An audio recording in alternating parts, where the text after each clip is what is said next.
Good morning, everyone. Welcome to the Don Lemon Show. This is our Hot Topics segment, and we're so glad that you're here this morning. And there you see, you're looking at, from now, the Senate. They are about to hold the first confirmation hearing for RFK Jr., and you see the folks getting ready there. He arrived this morning to this hearing with applause from the floor. And so we're going to be going through it live here on Hot Topics. It is our hot topic of the day. A couple of different feeds for you here. We came on just a little bit early, so bear with us because he got there right on time or a little bit early. But there they are taking photographs of the hearing of the nomination of RFK Jr. of California to be the Secretary of Health and Human Services. United States Senate committee hearing, and that's the channel right there. Committee on Finance is where he is. That's a different committee. That's the one that he's on now. Okay, so we're going to be paying attention to the hearing. The question is he going to be approved or not as we continue? I think we need to look at the photographs of him there if we can. Just continue to look at, yeah. Is he going to be approved or not? There's been some controversy around him, obviously surrounding vaccinations, apparent anti-vax stance. Even his own niece just yesterday, releasing a letter or writing a letter and then reading it in front of a camera and posting it on social media, saying that he was not qualified. Basically, Caroline Kennedy, who is a daughter of John Kennedy, John F. Kennedy, saying that he's a predator. Those are her words, not mine. And so today, the son of Robert Kennedy, the great Robert Kennedy, is facing off in the Senate. He's on the hot seat. And we'll see what happens. I think this is going to be a pretty contentious one. And that's why we're bringing it to you. And that's why this is our hot topic. So thank you for joining us this morning. On the Hot Topic Show, 10 a.m. Eastern. We're here every single day, and we appreciate, that you are with us on these days.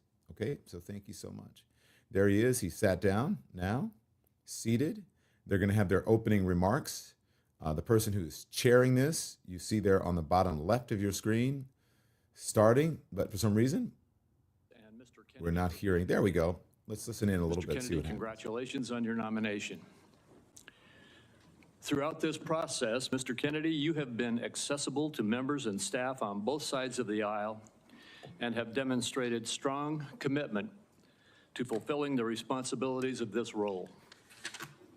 The Department of Health and Human Services oversees our nation's largest healthcare programs, providing coverage for nearly 2 in every 5 Americans.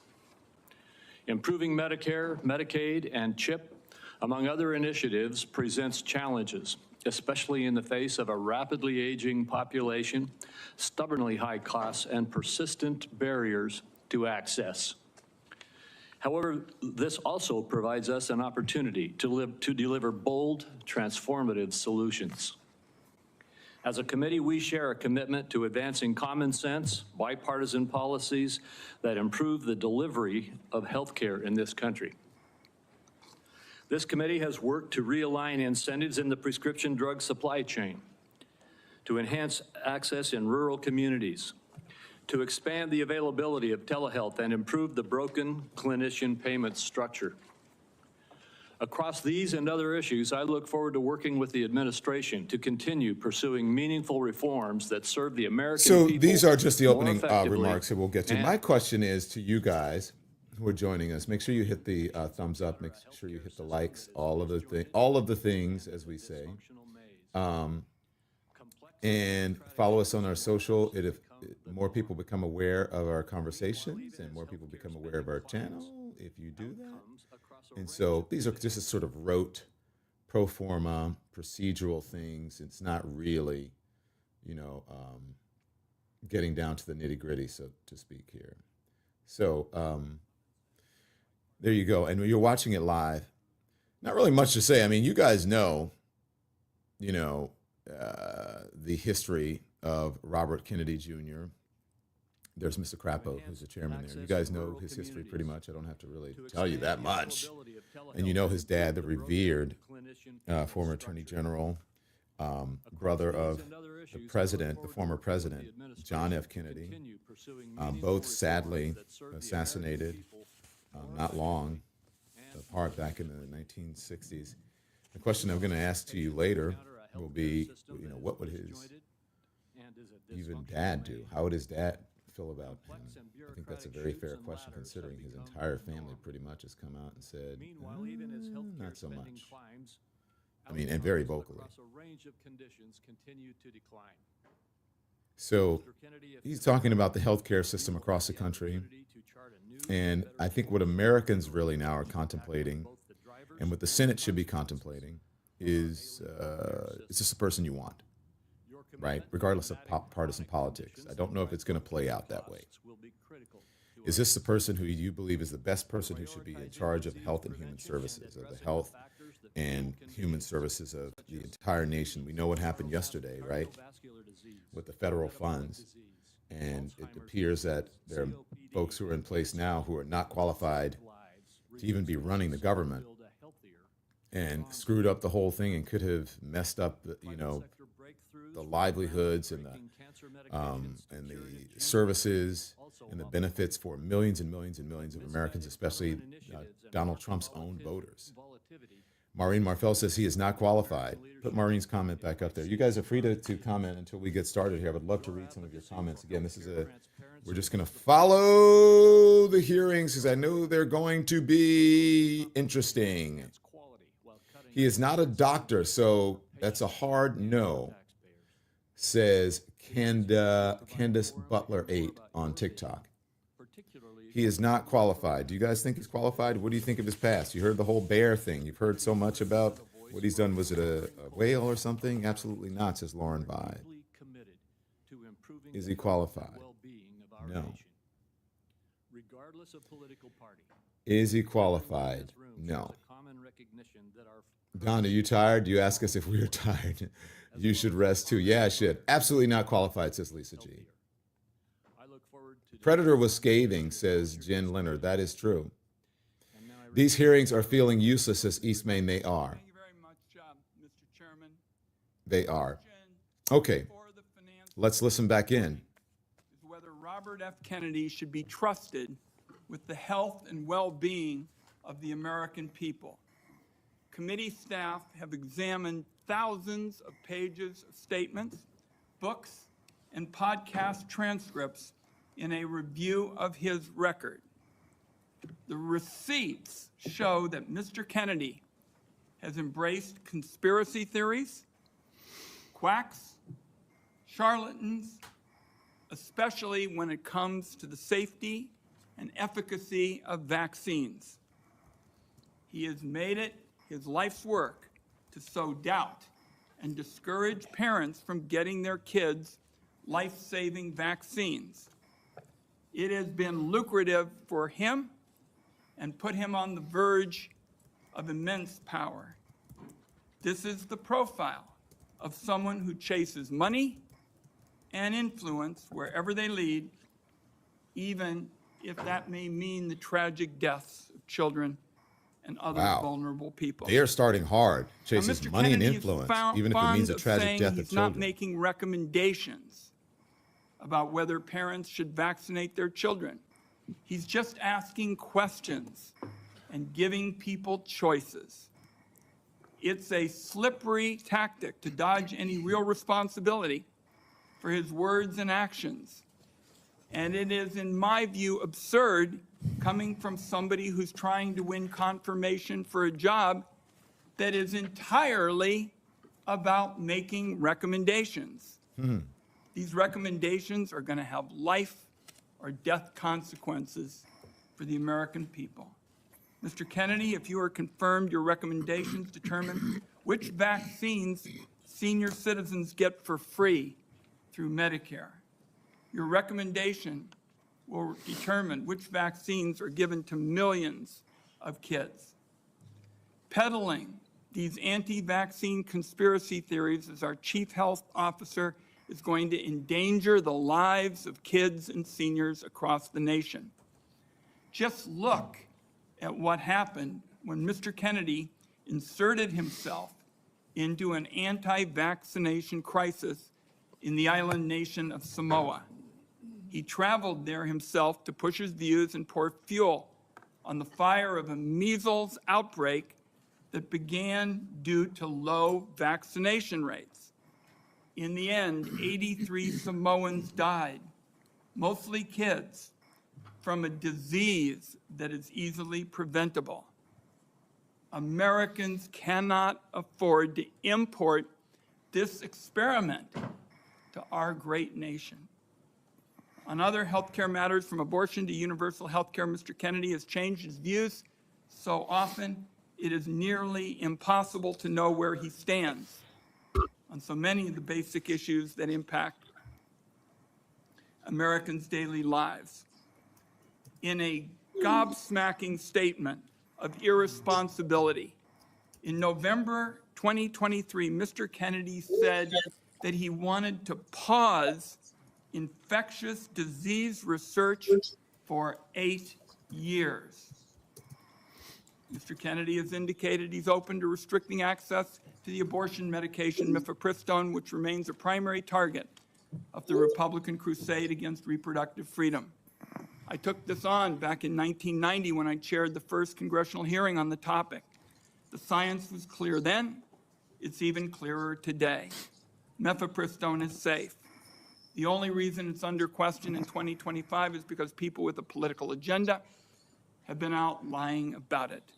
Women deserve to know if Mr. Kennedy will abuse his power as our country's chief health officer to essentially implement a national abortion ban by restricting access to the safe and legal medication.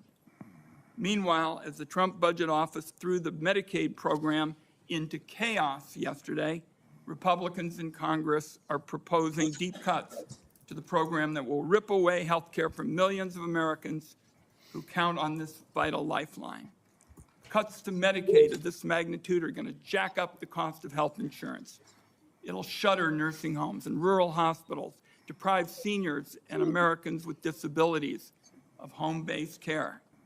That approach amounts to handing over our nation's health system to for-profit insurance companies who've made a fortune delaying and denying care. Mr. By the Kennedy way, we can hear is someone acknowledged breathing experience in handling these issues. on here. It It's leaves not him us. I unprepared to think take it on a may be crisis RFK like the Jr. nation with his witnessed microphone yesterday on, just so when you the know. Trump budget office shut down the federal Medicaid payment portal. He's just saying exactly what I said. After a careful review of Robert F. Kennedy Jr.'s statements, actions, and views, materials that I have reviewed personally and closely, I've reached the conclusion that he should not be entrusted with the health and well-being of the American people. When he's taken every side of every issue, how can this committee and the American people believe he has anything to say? Let me close by saying I believe more strongly than ever, and I have specialized in healthcare during my time in public service, that we're a turning point with regard to healthcare in America. If there's one word to describe Americans' feelings towards the healthcare system, it's disillusioned. At every single turn, people feel like they're rolling a load of dice, loaded dice, when they try to get health care. Americans are justifiably angry, fed up, and tired of a system that puts profits over patients. Instead of debating meaningful ways to improve Americans' health care, now the committee is being forced to relitigate settled science about vaccines and whether or not the federal government should help Americans get affordable health care. I know where Democrats on this Finance Committee stand when it comes to an agenda to lower costs and improve care. I must say, I cannot say the same about the nominee sitting in front of me. And let me acknowledge, finally, Mr. Chairman, Terry Mills from Portland, Oregon, who is here to represent Nurses for America, and I'd like to enter a statement from her organization into the record at this time. Thank you, Mr. Chairman. Okay, so listen, let's turn it down a little bit. So we're going to hear this all day until I'm interested when he speaks. I'm interested in when he speaks because I think Mr. Wyden brings up some very good points, and he is actually echoing what I said.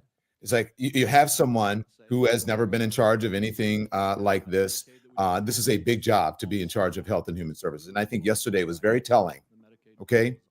Very telling for millions of Americans around the country when they made the huge mistake with this website and the portal that allows people, the folks who are in charge for people to be able to get in and get people the services they need, the funds that they need, so that they could have access to the medications that they need, so that they could be able to put food on their tables.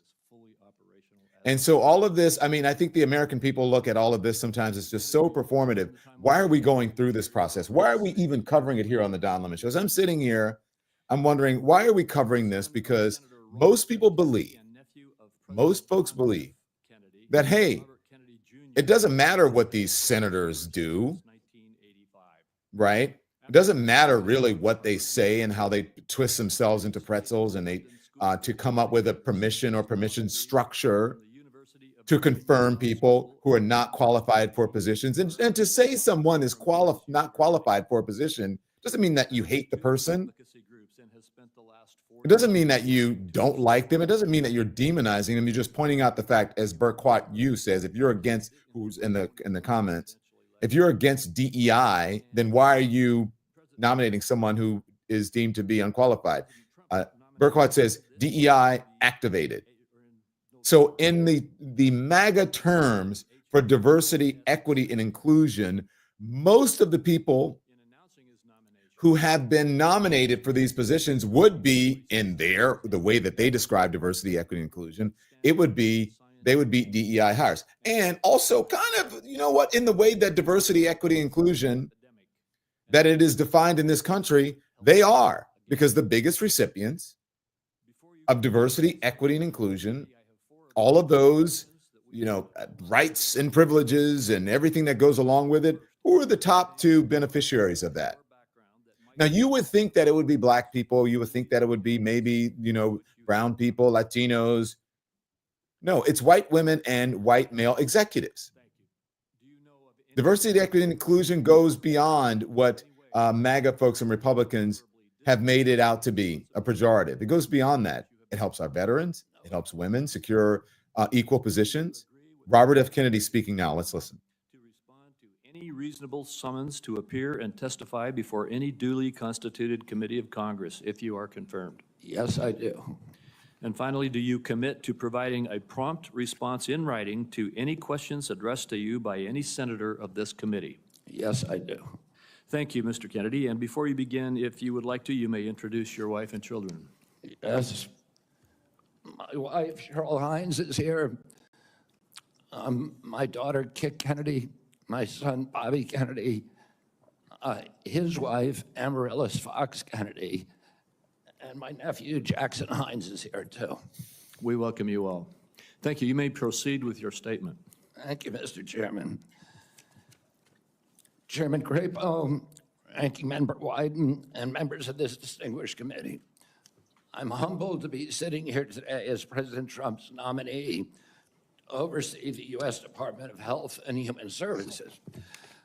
I want to thank President Trump for entrusting me to deliver on his promise to make America healthy again.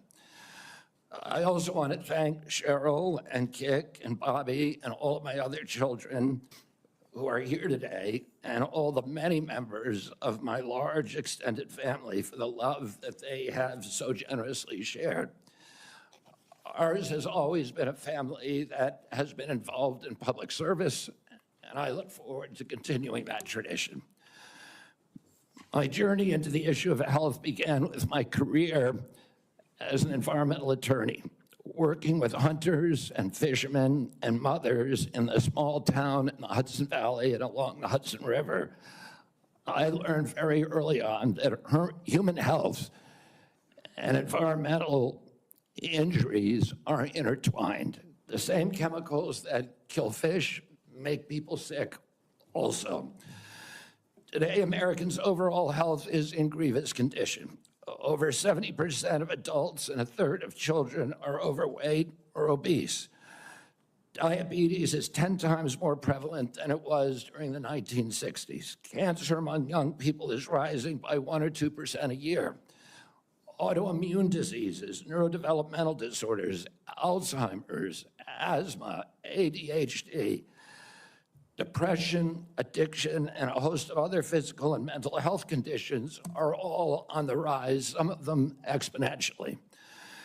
The United States has worse health than any other developed nation, yet we spend more on healthcare, at least double, and in some cases triple, as other countries. Last year, we spent $4.8 trillion, not counting the indirect costs of missed work. That's almost a fifth of GDP.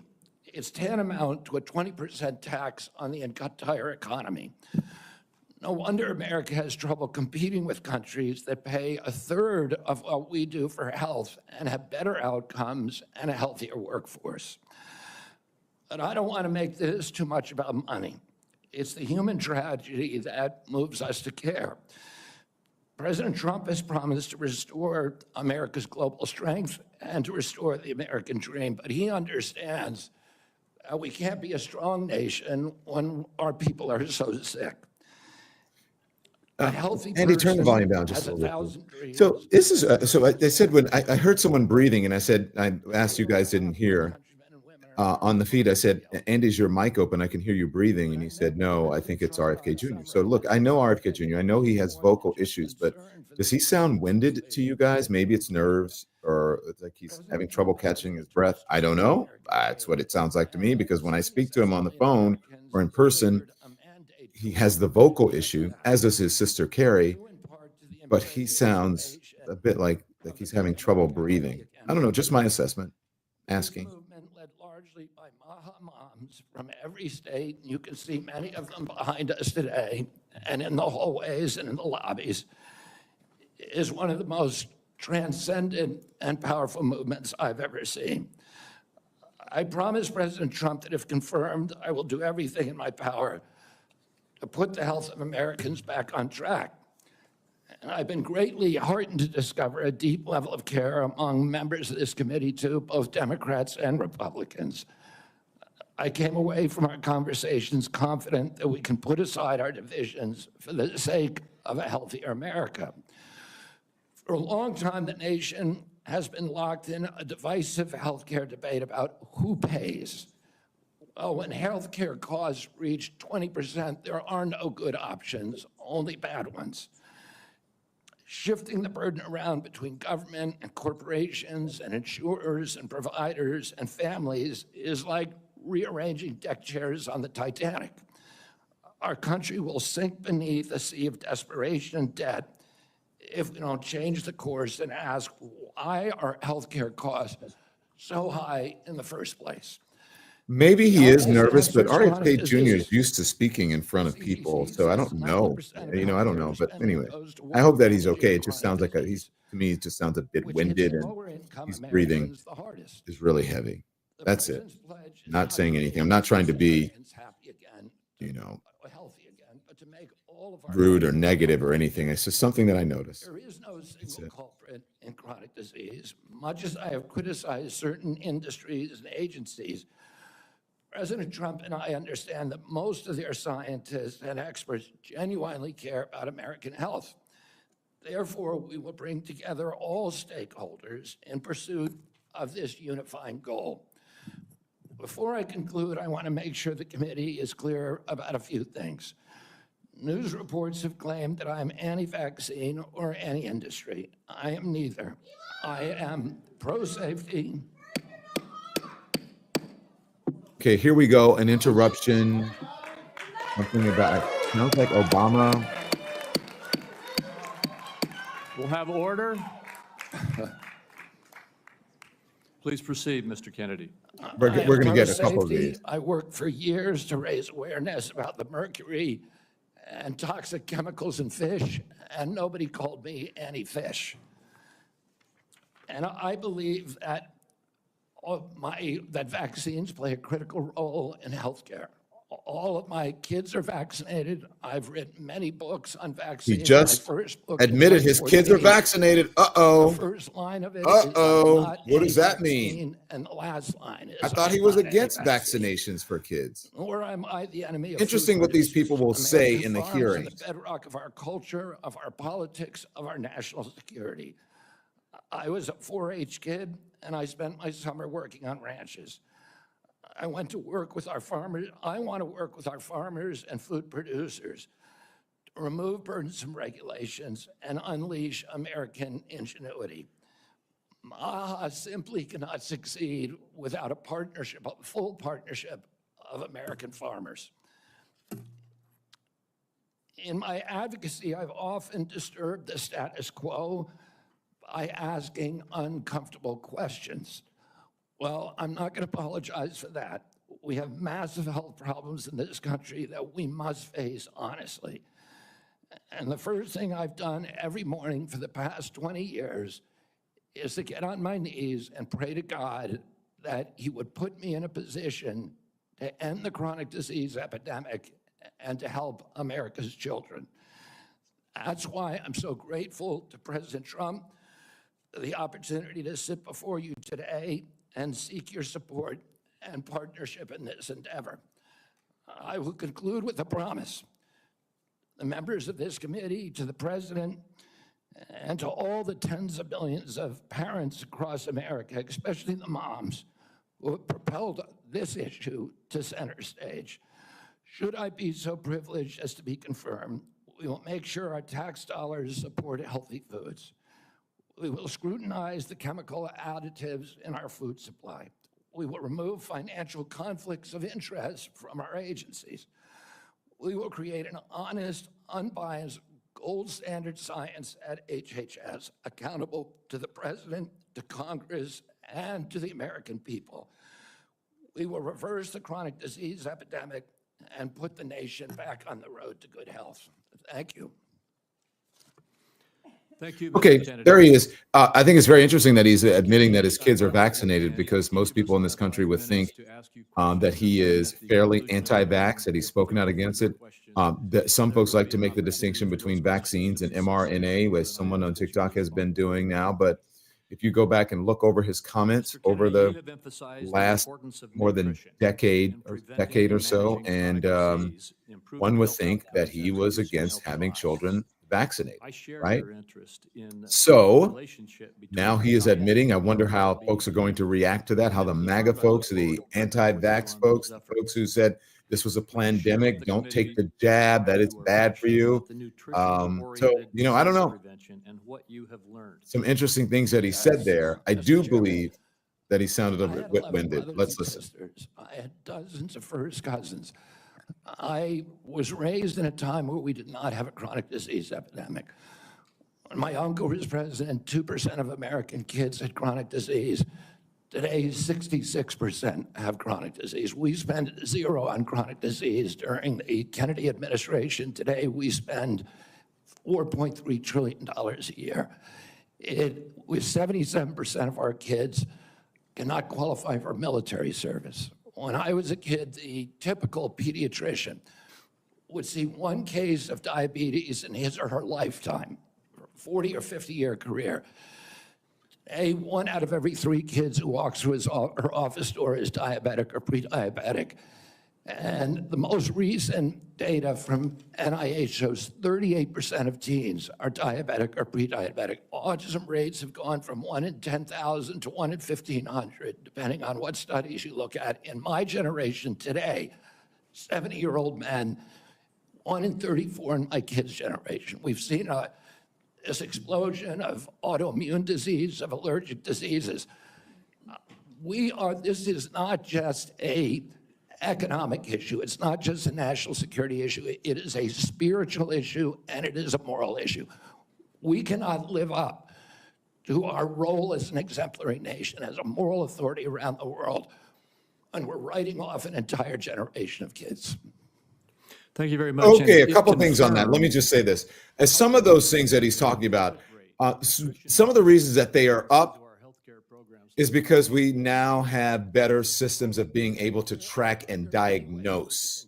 Okay, I don't know where he got that chronic disease percentage in children from, says Dr. Joyce. Explain to us, Dr. Joyce, what you mean by that. But some of those things are up. Would be a If driver for helping kids. We shouldn't be giving 60% of the kids in school wait, let's listen. processed food that is making them sick. We shouldn't be spending 10% of the SNAP program on sugar drinks. So we have a direct ability to change things there. We also, in Medicaid and Medicare, we need to focus more on outcome-based medicine, on putting people in charge of their own health care, of making them accountable for their own health care so they understand the relationship between eating and getting sick. Most importantly, we need to deploy NIH and FDA to doing the research to understand the relationship between these different food additives and chronic disease so that Americans understand it and make sure that Americans are aware of it. I don't want to take food away from anybody. If you like a cheeseburger, a McDonald's cheeseburger, a Diet Coke, which my boss loves, and you should be able to get them. If you want to eat Hostess Twinkies, you should be able to do that. But you should know what the impacts are on your family and on your health. Thank you. Okay, here's what I'm going to do, because we want this to be interactive today, okay? So I would love for you guys to look at the number of children who are diabetic. Look this stuff up.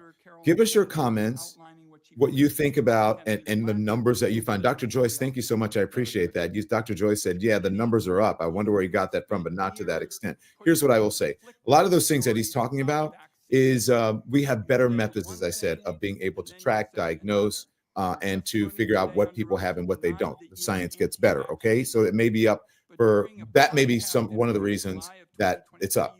The other thing is that he does have a point, everyone. He does have a point about obesity and diabetes, because as we know, people sit around, they're on their phones. Kids are not as active as they were when I was a kid, and probably when many of you were kids.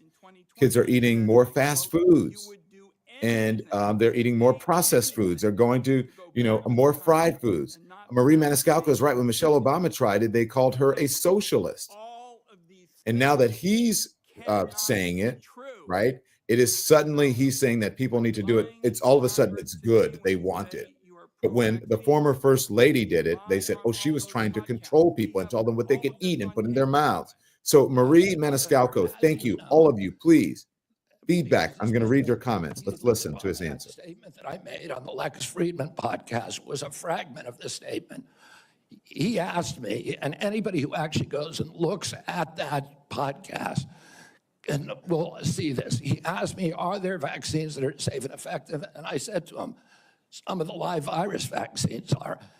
And I said, there are no vaccines that are safe and effective. And I was going to continue for every person. Every medicine has people who are sensitive to them, including vaccines. Right, so He interrupted me at that point. I've corrected it many times, including on national TV. You know about this, Senator Wyden. So bringing this up right now is dishonest. let's be clear about what you've actually done then, since you want to deny your statements. For example, you have a history of trying to take vaccines away from people. In May of 2021, you petitioned the Food and Drug Administration to not only block Americans from having access to the COVID vaccine, but to prevent any future access to the life-saving vaccine. Are you denying that? Your name is on the petition. We brought that petition after Feisty. Let's listen. CDC recommended the COVID vaccine without any scientific basis for 6-year-old children. Most experts agree today, even the people who did it back then, that COVID vaccines are inappropriate for 6-year-old children who basically have a zero risk from COVID. That's why I brought that lawsuit. I don't want to, I want to emphasize Mr. Kennedy, the facts. Here we go. There's another interruption. The committee will be in order. And to the audience, Here's the thing. He's saying with no scientific basis. I don't believe that that is true, okay? Help me out. You're going to be my Comments from the producers audience and my are fact checkers inappropriate today. and out of order. And if there are any further disruptions, the committee will recess until the police can restore order. Please follow the rules of the committee. Mr. Kennedy, you may proceed. I also want to point out that your recitation of what happened in Samoa is absolutely wrong, and you know it's wrong, and you know it's wrong. We'll get to that in a moment. It's interesting right now, how we're talking about everything the petition that you is filed wrong, to stop Americans from having access that everyone, to somehow, vaccines again, it's just very and to Trumpian. prevent Everyone's any out to get future him. access Everything is to wrong. Everything vaccines. has been Those misconstrued. facts It's are on interesting the how that record. only My third happens for question to you is, certain members of the MAGA made folks, almost Donald $5 Trump and million others. from book deals, mostly promoting junk science. In 2021, in a book called The Measles Book, you wrote that parents had been, quote, misled into believing that measles is a deadly disease and that measles vaccines are necessary, safe, and effective. The reality is measles are in fact deadly and highly contagious, something that you should have learned after your lies contributed to the deaths of 83 people, most of them children, in a measles outbreak in Samoa. So my question here is, Mr. Kennedy, is measles deadly, yes or no? The death rate from measles historically in this country in 1963, the year before the introduction of the vaccine, was 1 in 10,000. Let me explain what happened in Samoa. The question was yes or Samoa, no. in 2017 or 2015, there were 2 kids who died following the MMR vaccine. And the vaccination rates in Samoa dropped precipitously from about 63% to the mid-30s, so they've never been very high. And in 2018, 2 more kids died following the MMR vaccine, and the government of Samoa banned the MMR vaccine. I arrived a year later when vaccination rates were already below any previous level. I went there, nothing to do with vaccines. I went there to introduce a medical informatics system that would digitalize records in Samoa and make health delivery much more efficient. I never gave any public statement about vaccines. You cannot find a single Samoan who will say, I didn't get a vaccine because of Bobby Kennedy. I went in June of 2019. The measles outbreak started in August. Oh, clearly I had nothing to do with the measles. Not only that, Mr. Kennedy, Senator, not only that, if you let me finish, Senator. You have had some time, If you let me finish, Senator, if you let me finish, there are 83 people died. When the tissue samples were sent to New Zealand, most of those people did not have measles. We don't know what was killing them. The same outbreak occurred in Tonga and Fiji, and no extra people died. There were 7 measles outbreaks in the 13 years prior to my arrival. I just would like to get my time back. The nominee wrote a book saying that people had been misled into believing that measles is a deadly disease. He's trying now to play down his role in Samoa. That's not what the parents say. That's not what Governor Green says. It's time to make sure that we blow the whistle on actually what your views are. At least we're starting. We need to move Senator, on. I support the measles vaccine. I support the polio vaccine. I will do nothing as HHS secretary that makes it difficult or discourages people from taking either of those Anybody vaccines. who believes that ought to look at the measles book you wrote saying parents have been misled into believing that measles is a deadly disease. That's not true. We need to move on. The Senator answer, Beth Grassley. Bear is right. The answer to the question was measles or deadly. He said yes or no, but he went all the way around or whatever. Like I did in my office, I'm just going to make some points to you. I got about 7 I want to quickly get done. And then at the end, I'm going to ask if you disagree with anything I say. Oh, and God. then Chuck address those Grassley. things you disagree Here we with. go. I'll make sure I save time for you to do that. A key responsibility of each member of Congress is oversight.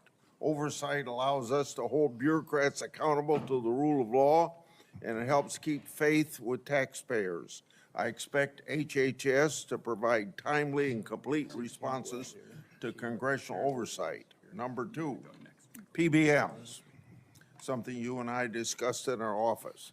I've been working to hold pharmacy benefit managers accountable in order to lower prescription drug prices.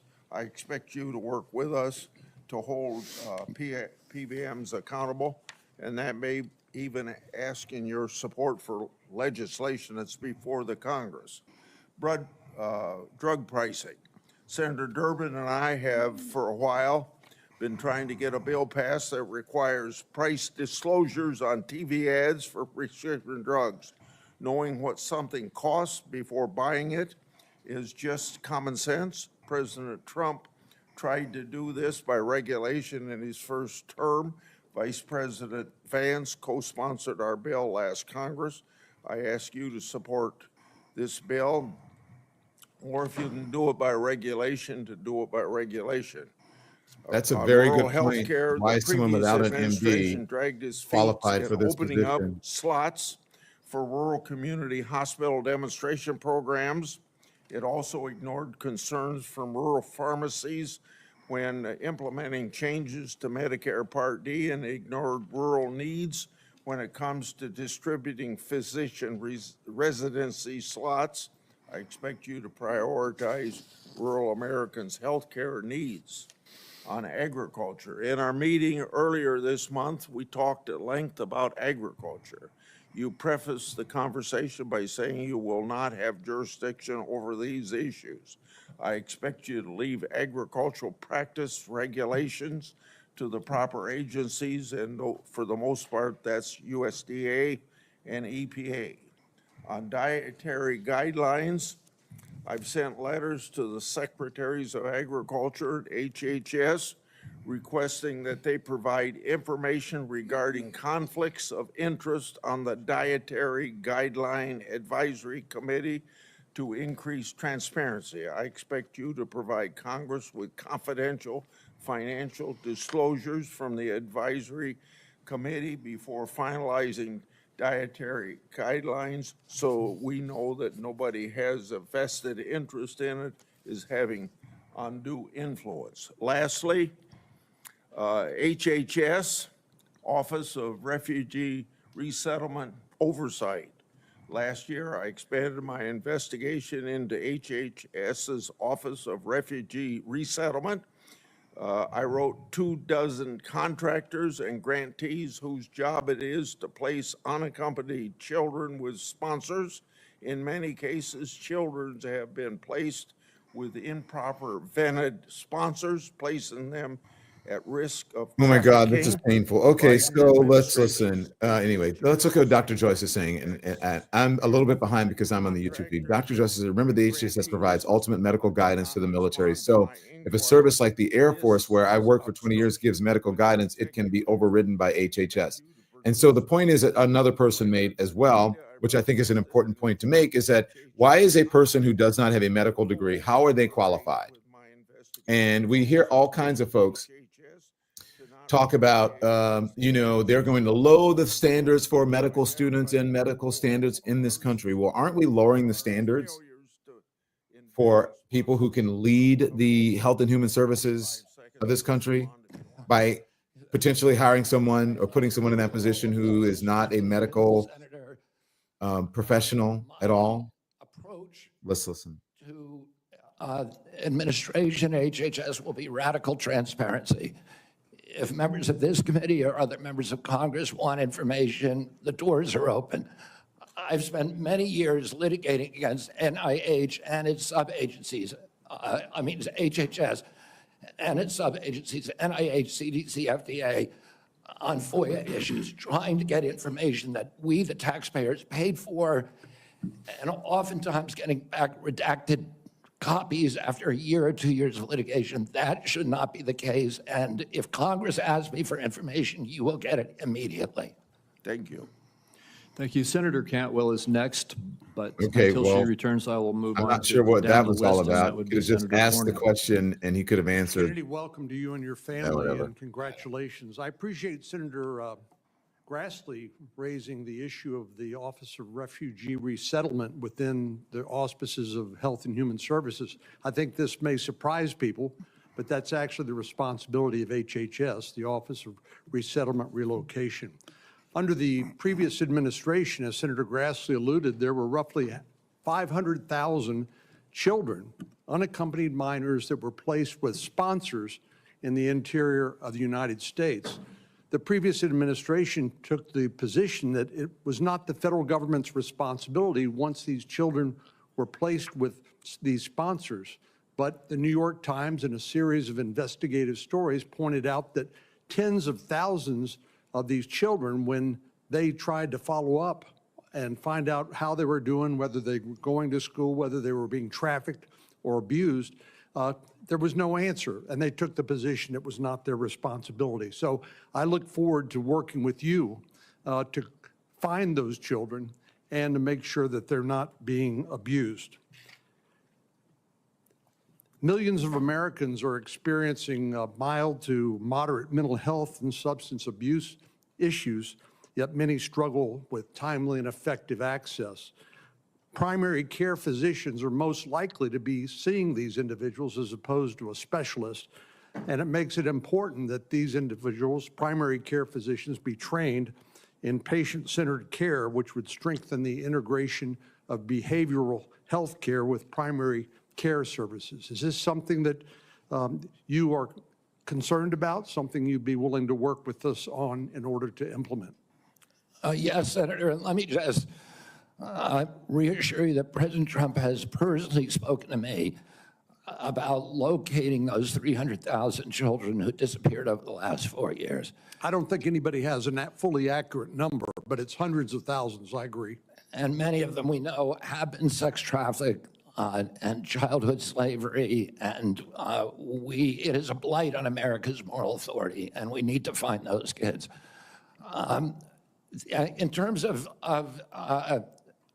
addiction services and substance abuse services, this is a priority for me. It was a priority for me when I was running for president during my campaign. I was a heroin addict for 14 years. I've been 42 years in recovery. I go to 12-step meetings every day, so I hear the stories every day. And I hear the many stories about denial of, or the barriers to access to care. And we need to improve that. And to answer specifically to your question, I think we can do that through GME, which is a program that is funded by HHS, that is the largest funder for medical school students. And that's one of the things for primary care physicians should understand addiction care. Addicts almost always go through a cycle where there is a moment where they hit periodic bottoms where they're ready to go into treatment. But it's fleeting and it's momentary. And we have that opportunity to save their lives. And then if we miss that little short window, they're off to the races again. I appreciate your answer. Our time is short. Let me get to one more question that I think is very important. Under the first Trump administration, the number of people receiving HIV treatment in Africa through the President's Emergency Plan for AIDS Relief, otherwise known as PEPFAR, it increased, this is during the first Trump administration, from 13 million people to 18 million people across 50 countries, primarily in Africa. Africa has about 1.3 billion people today, or in 2021. It's projected to have 2.5 billion people by 2050, or 25% of the global population. In 2020, PEPFAR reported that 2.8 million babies were born without HIV. That was something that would not have happened but for the PEPFAR program.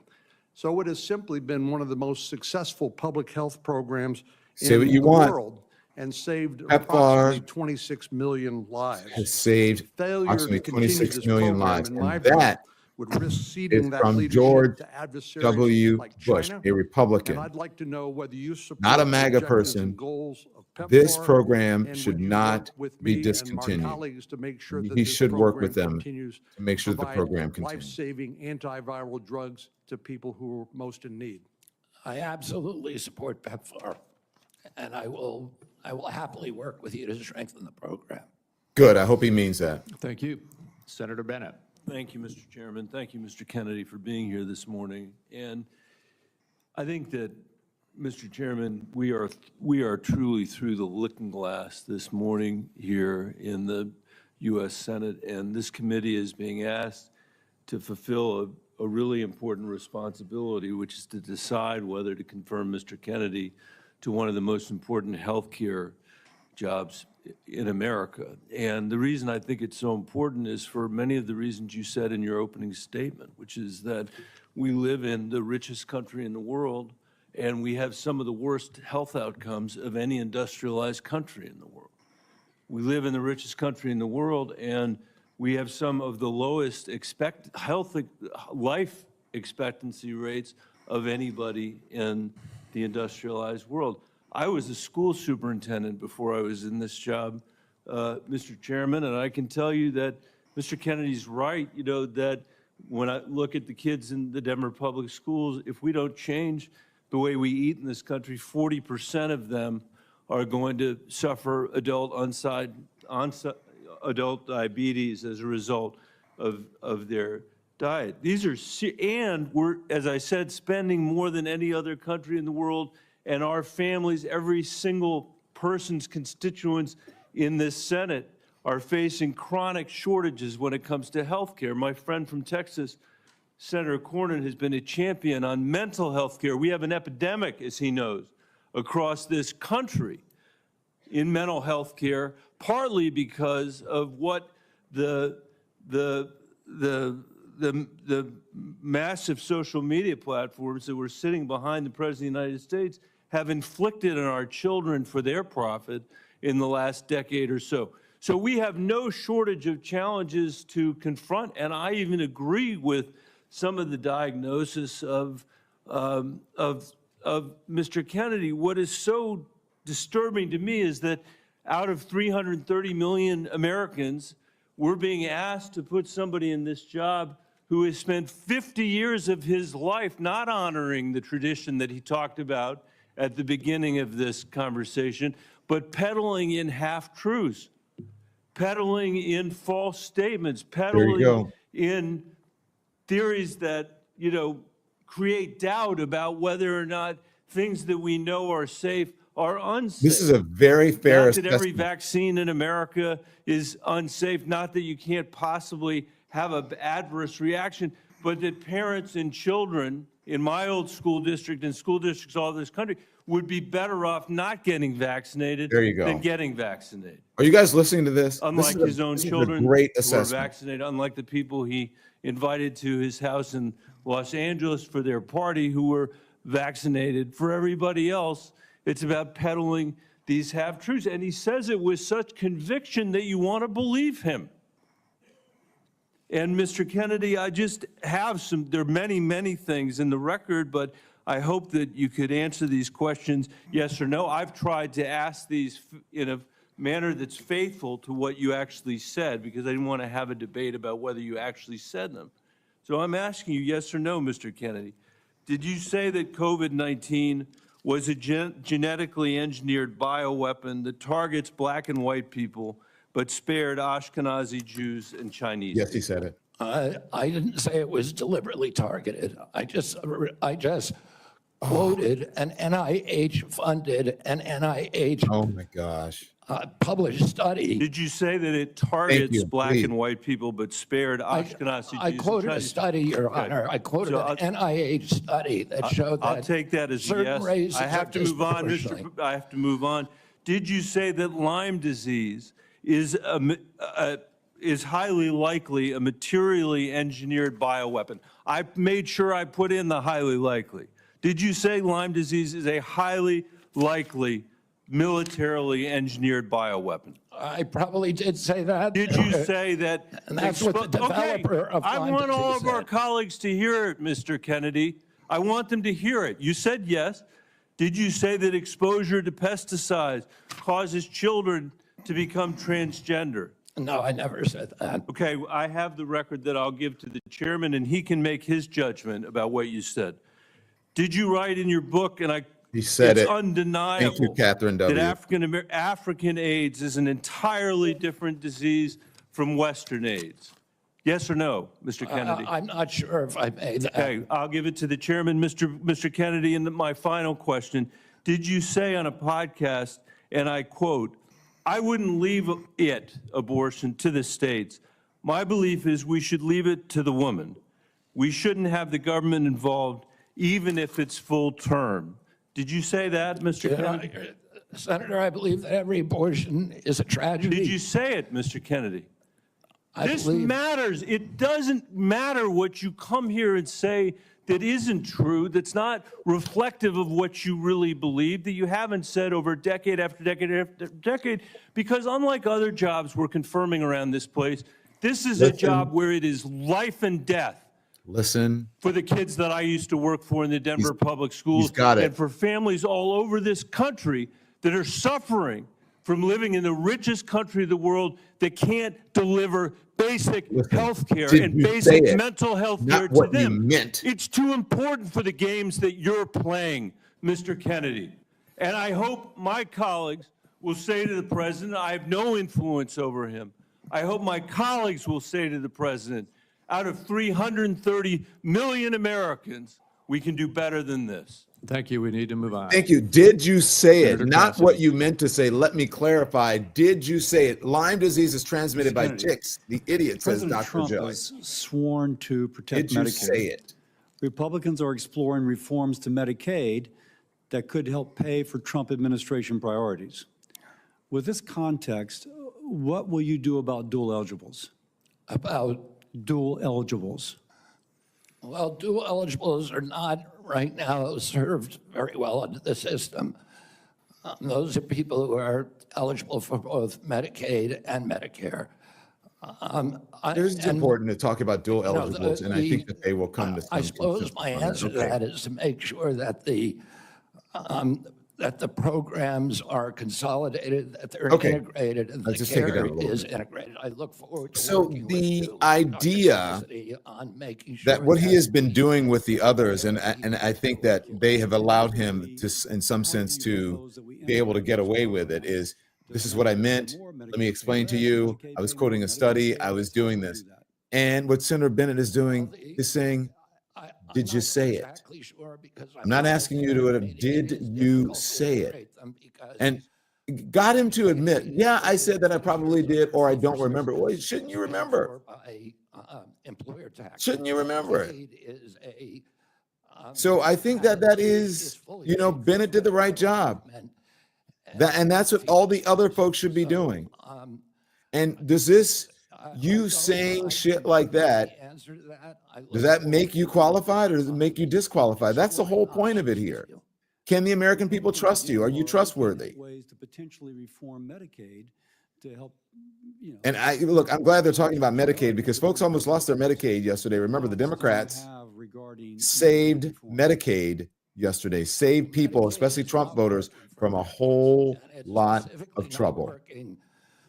Or the target population. Most Americans like myself, I'm on Medicare Advantage. I'm very happy with it.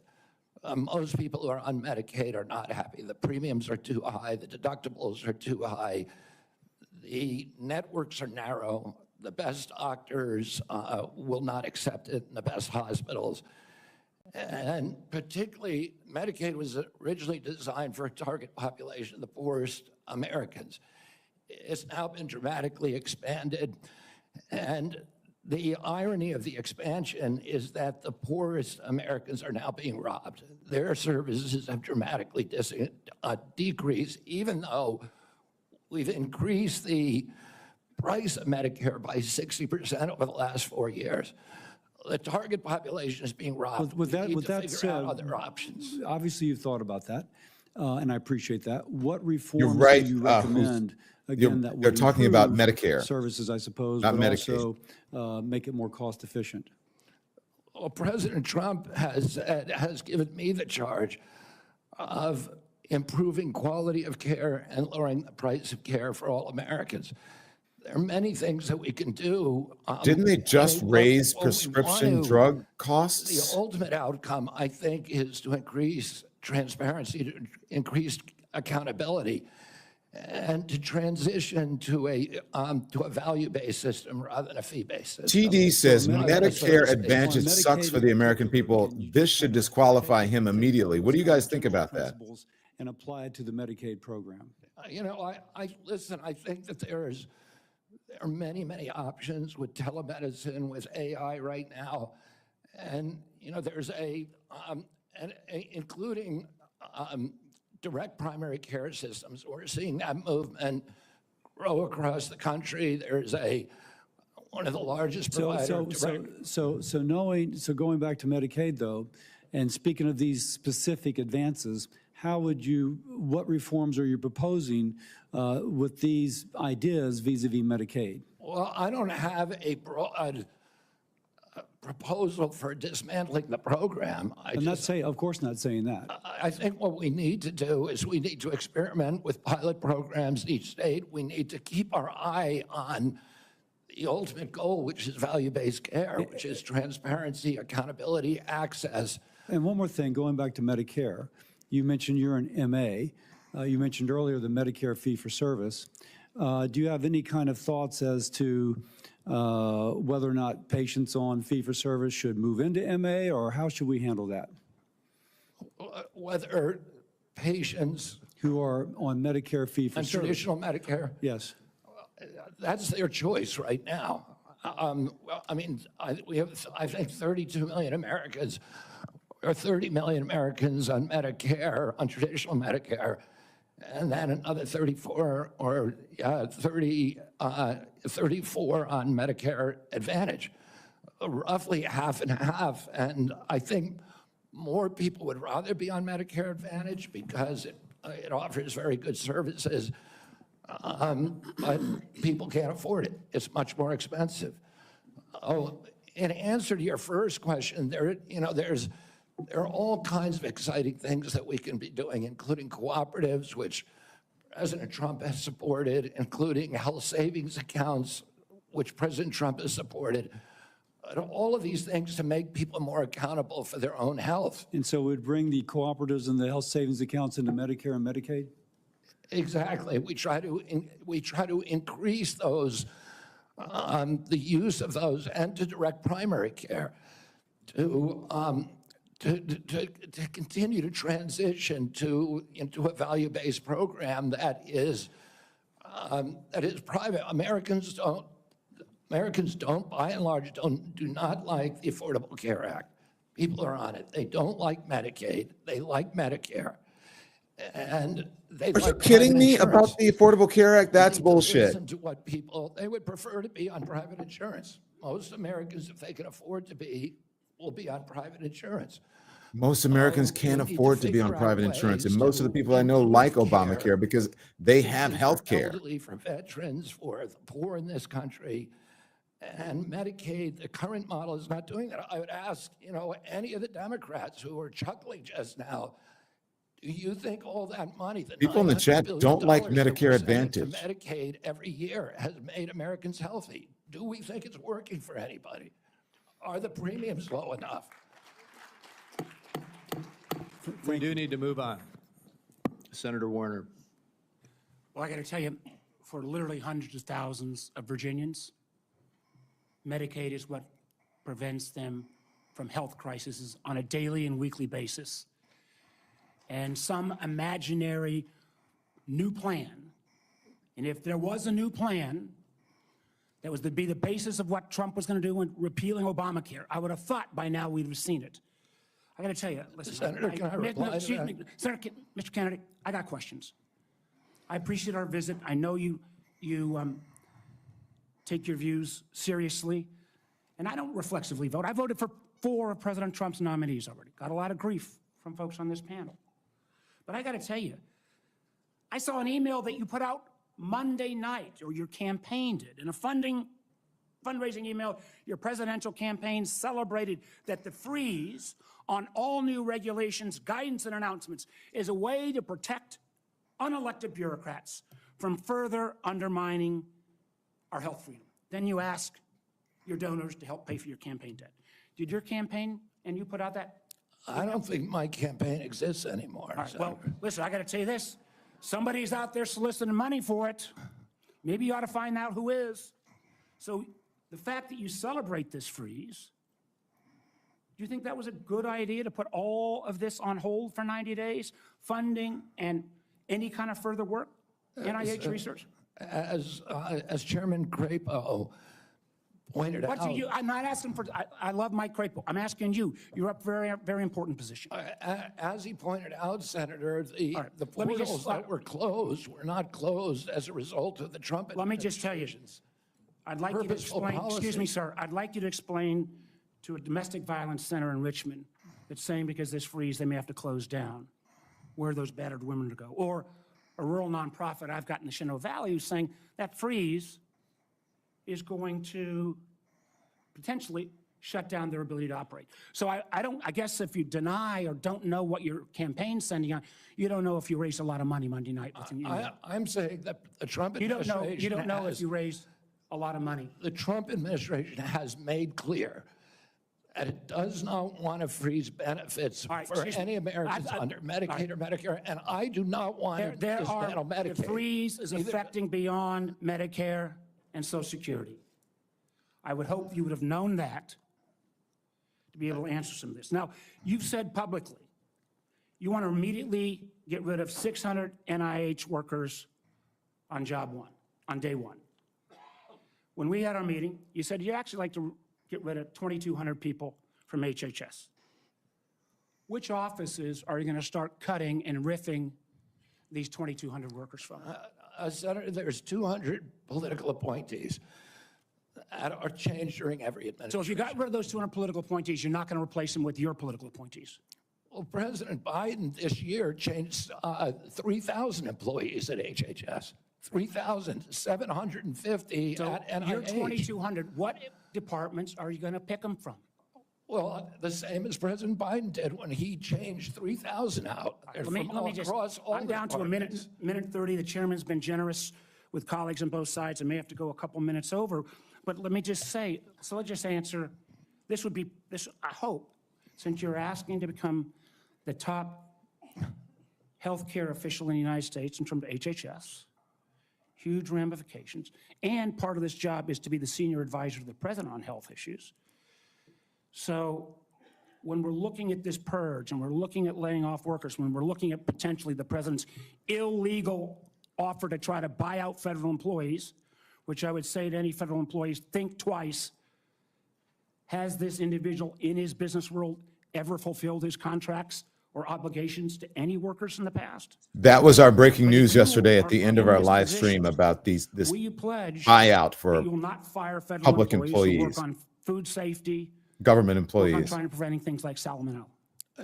Senator, there are 91,000 employees. So that, I take that as, HHS. that's a simple yes, and I'm going You to take think that as I a could no. run that I agency take that without as a getting no. rid of some- Will you, actually, we talked about protecting Americans from cyber criminals, something we need to do a lot more on. Will you commit not to fire anyone in the health arena who currently works on protecting Americans from cyber attacks in their healthcare files? I will commit to not firing anybody who's doing their job. Based on your opinion, based upon your opinion, or your political agenda, or Mr. Trump's political agenda? Based upon my opinion. I guess I think a lot of the folks who've had any type of views on vaccines will be out of work. Will you freeze grant funding for community health centers? Will you freeze federal funds for community health centers, the way the current administration has done? The White House has made clear that no funds are going to be denied to any American for benefits in any program. Do you know what happens at community health centers? Those are direct. Are you talking about the Indian health centers? No, I'm talking about community health centers across the country. I understand that. I mean, I strongly So you're going to support- excuse Indian health centers, which is good, but others are not. They're going to get their funds frozen. I strongly support community health centers, as does the president. He So does does that not mean want- you're not going to freeze the funding that is currently frozen? The White Or you House worked on has freeze made it? clear that none of that funding is supposed to be frozen. Sir, the direct payments are different than how the government operates.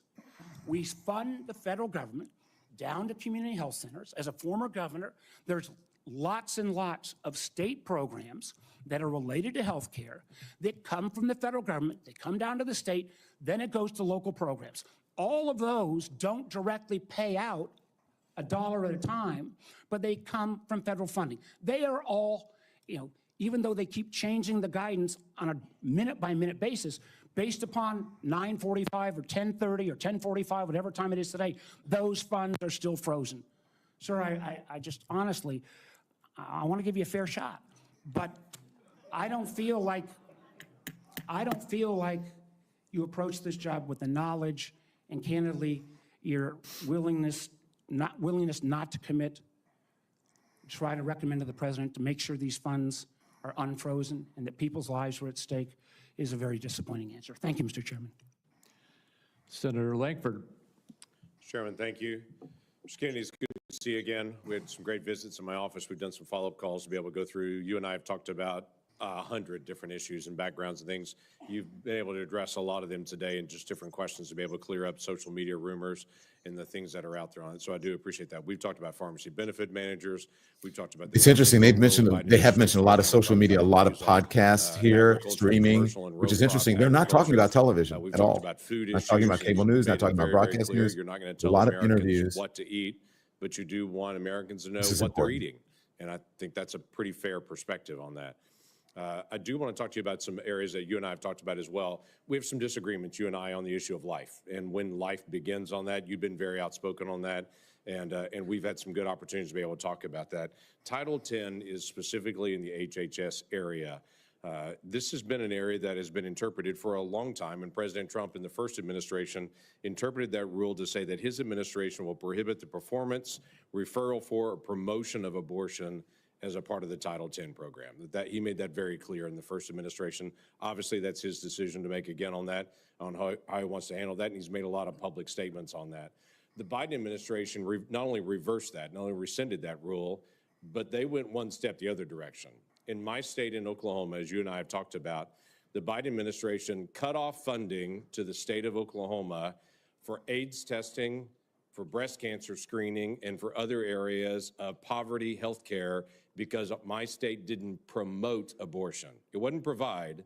If my state wouldn't promote abortion in the state, we got cut off for federal funds for AIDS testing and for other things. My simple question to you is, how are you going to handle Title 10 on that? I saw how President Biden handled that in the punitive measures that came. Do you on believe my that that is state true? for Cut off those that are in funding for rural not healthcare. promoting How are or you just gonna not handle abiding Title by the law? President Trump's policies on Title 10. I agree with President Trump that every abortion is a tragedy. I agree with him that we cannot be a moral nation if we have 1.2 million abortions a year. I agree with him that the states should control abortion. President Trump has told me that he wants to end late-term abortions, and he wants to protect conscience exemptions, and that he wants to end federal funding for abortions here or abroad. That's Title 10. I serve at the pleasure of the president. I'm going to implement his policies. Thank you for that. President Biden, when he came in, immediately closed down the Office of Civil Rights and Conscience Protections within HHS. There's a statement that's come out recently that he's going to reopen that office again to be able to protect the civil rights of Americans. One of the things that Javier Becerra did immediately when he came into HHS was conscience protections for medical professionals that were being compelled against their conscience to perform medical procedures that violated their conscience. Javier Becerra stepped in immediately into HHS and withdrew that and said, no, the federal government will tell you what you believe about these issues. You don't have conscience protections anymore, and refuse to protect those folks. Will you step in and say that healthcare individuals have the right of conscience again, as the federal law allows? Yeah, I mean, the first thing that occurs to me when you ask that question is what patient would want somebody doing a surgery on them that, believes that the surgery is against their conscience being forced to perform that? I don't know anybody who would want to have a doctor performing a surgery that the doctor is morally opposed to. Listen, I came from a family that was split on life and choice. I have cousins today who believe that abortion at any stage is equivalent to homicide. Now, There are other people who believe the opposite. But the good thing in my family that I really loved is that we were able to have those conversations and respect each other. And I wish that we could do that nationally. And if forcing somebody to participate in a medical procedure as a provider that they believe is murder does not make any sense to me. We need to welcome diversity in this country. We need to respect diversity.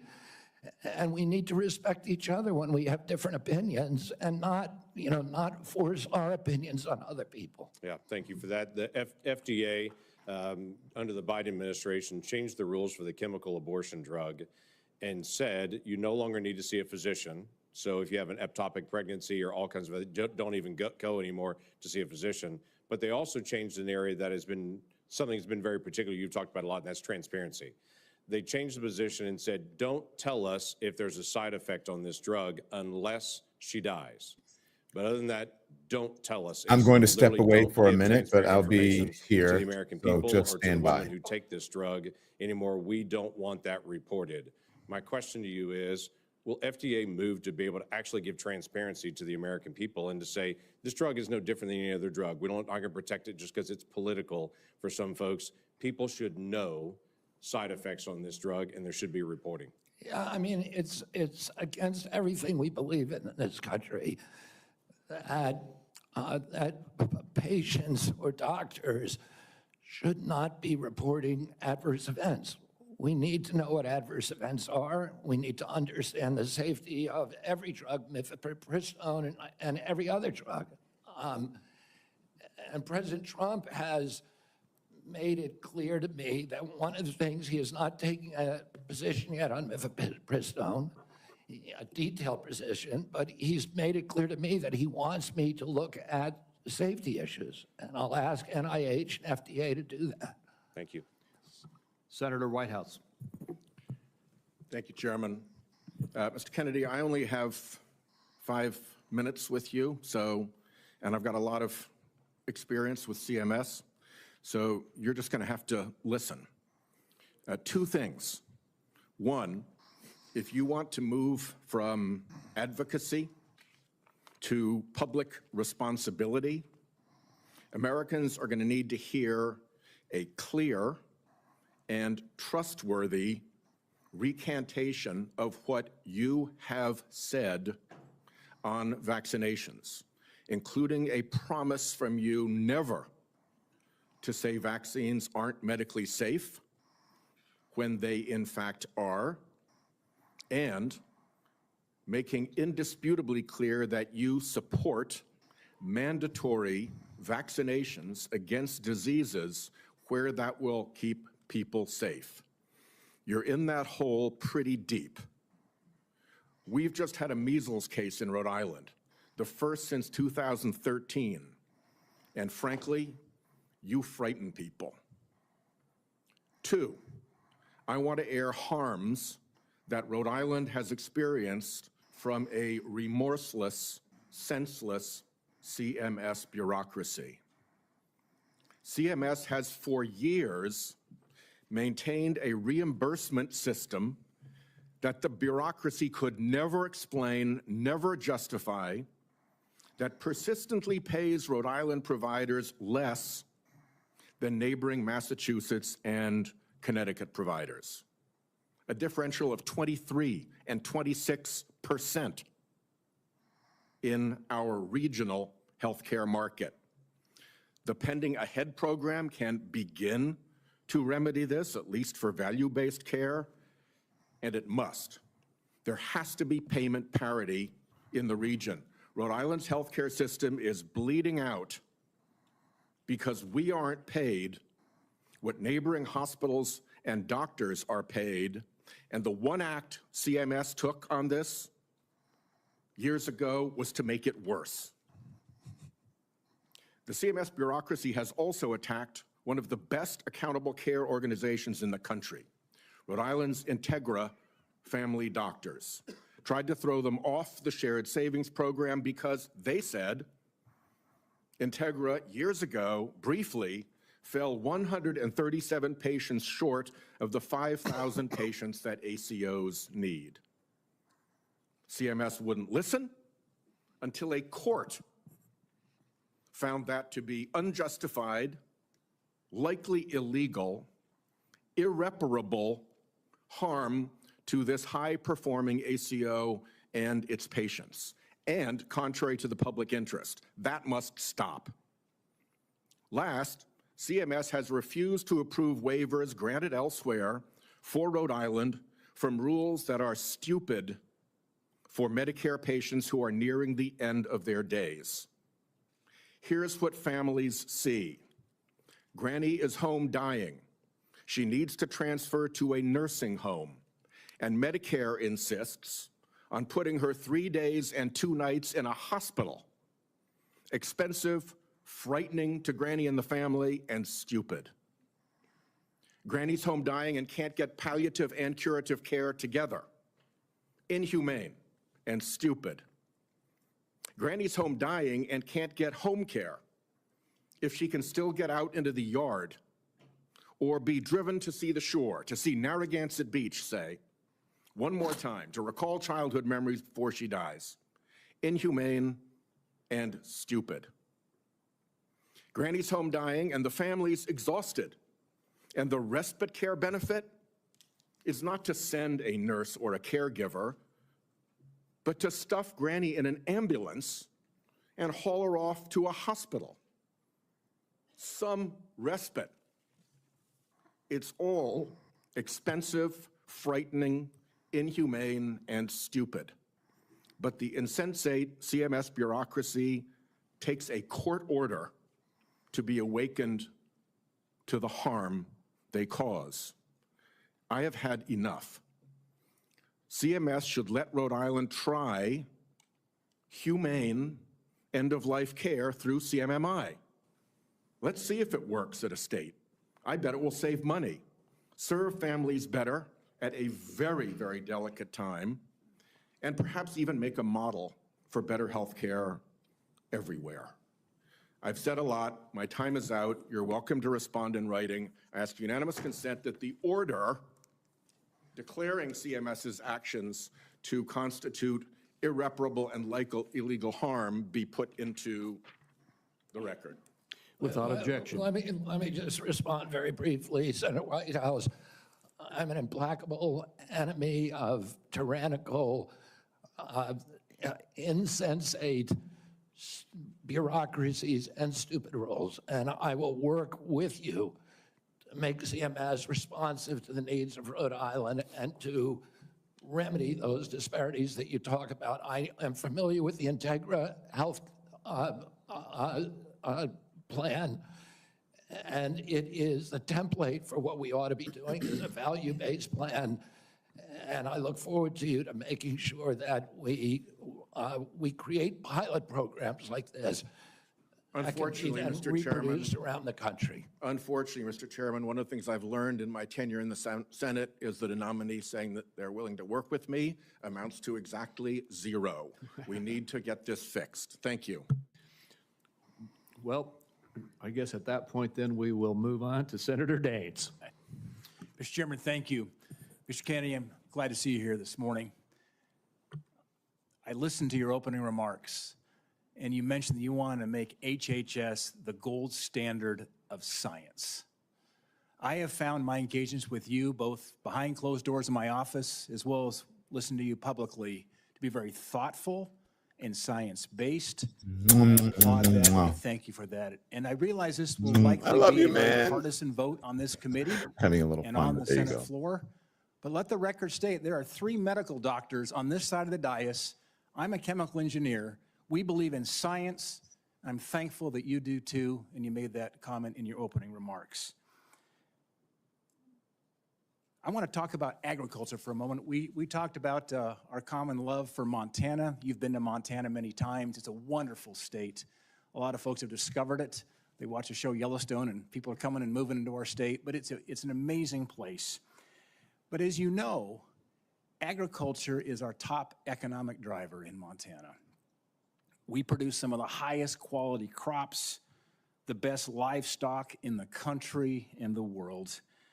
Our farmers and our ranchers are truly some of the most effective environmental stewards in ensuring we have a safe food supply chain in the world. I share your view that protecting the integrity and safety of our food supply is of utmost importance. I appreciate the research happening in places like Montana State University to help farmers produce resilient, healthy, and safe crops, as well as their agricultural practices. You mentioned you were a 4-H kid growing up. I think our 4-H kids and our FFA kids are some of the best kids in America.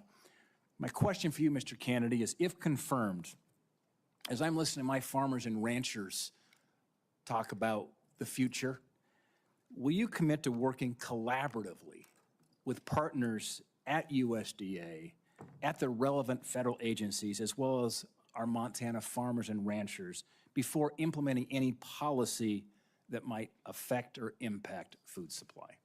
I absolutely will make that commitment. I have, as I shared with you, a personal commitment and a long career working with farmers. I want to make sure I understand the very, very narrow margins, the slim margins that American farmers and ranchers are dealing with. And I don't want, under my watch, a single farmer to have to leave his farm for economic reasons or for regulatory or bureaucratic reasons while I serve. Perhaps you should listen to the farmer we had on to be last week. as HHS Secretary. We discussed some of this Even stuff. more and important, the dire times that President they're in Trump right now. has a very, very strong commitment to farmers. President Trump Not if he's was- deporting their is workers. Probably, historically, in modern history, the best farm president in our history. Farm income spiked for the first time in decades under his last administration. He got solid Again, support he from needs to farmers across watch the country. farmer who was Farm country is on. Trump country. We'll send him a copy of the Farmers podcast. across for the you. country Of supported that him during episode. this election. He has specifically instructed me that he wants farmers involved in every Mr. Kirby, policy. QD7. Yes, the comments are lit and today. I'm so that glad. He Keep them wants me to coming. work with Brooke Rollins at USDA to make sure that we preserve American farmers, that all of our policies support them. Mr. Kennedy, thank you. And if confirmed, I look forward to having you and Brooke Rollins out to Montana to spend some time with You our have farmers. my commitment to come there anytime, particularly during ski season or hunting season. Deal.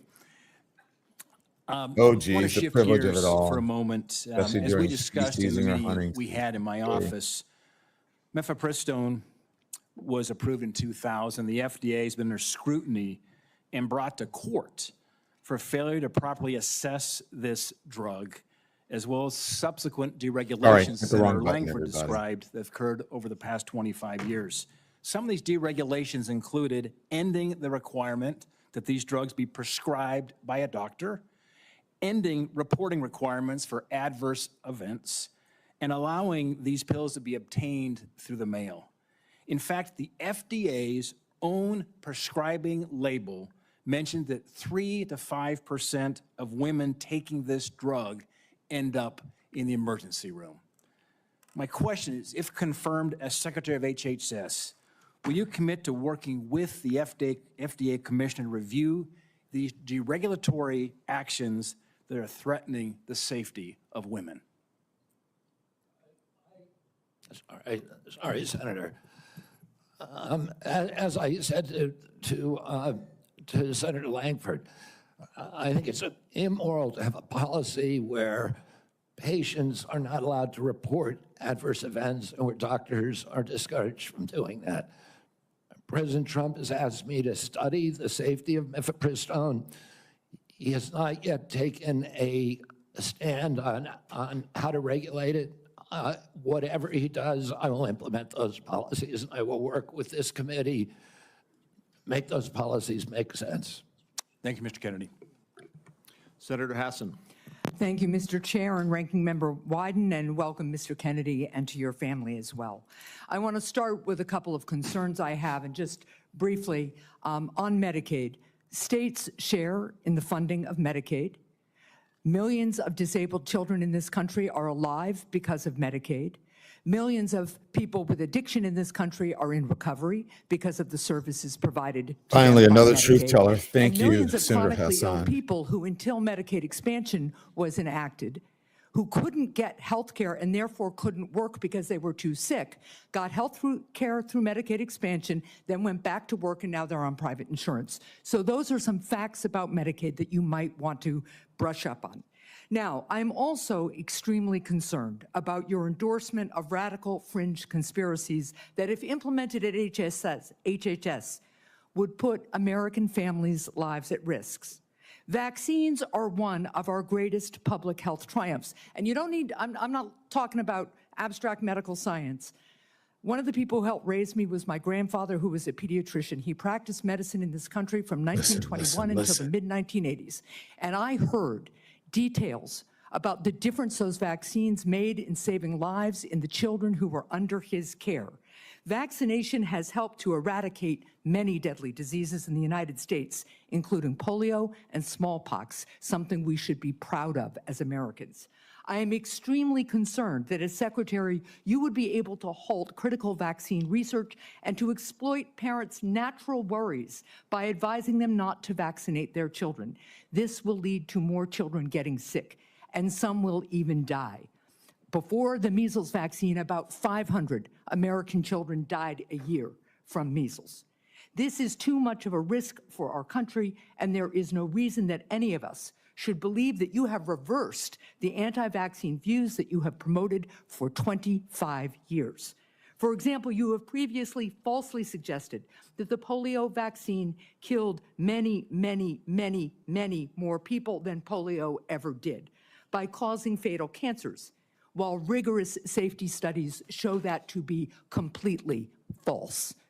Now, let's go to something we agree upon. I am really heartened to see that one area where we agree on is on women's reproductive freedom. In your own words, it's not the government's place to tell people what to do with their bodies. You said that, correct? Yep. Mr. Kennedy, in 2023, you came to New Hampshire and said, quote, "I'm pro-choice.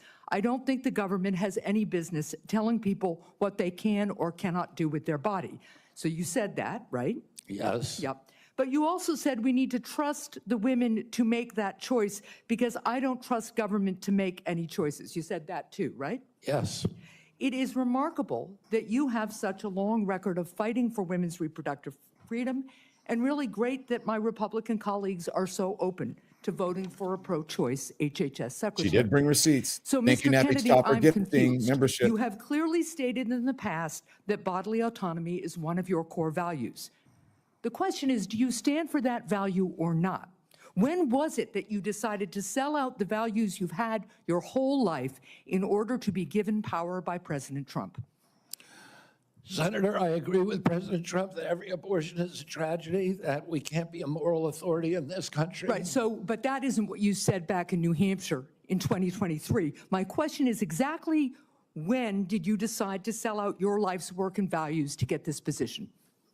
Senator, I agree with President Trump that every abortion is a tragedy. So what you're telling us, just to be clear, because my time is limited, is that regardless of what you believe, regardless of what values you have, if President Trump tells you to do something, you're going to do it. You said just now the discussion about mifepristone.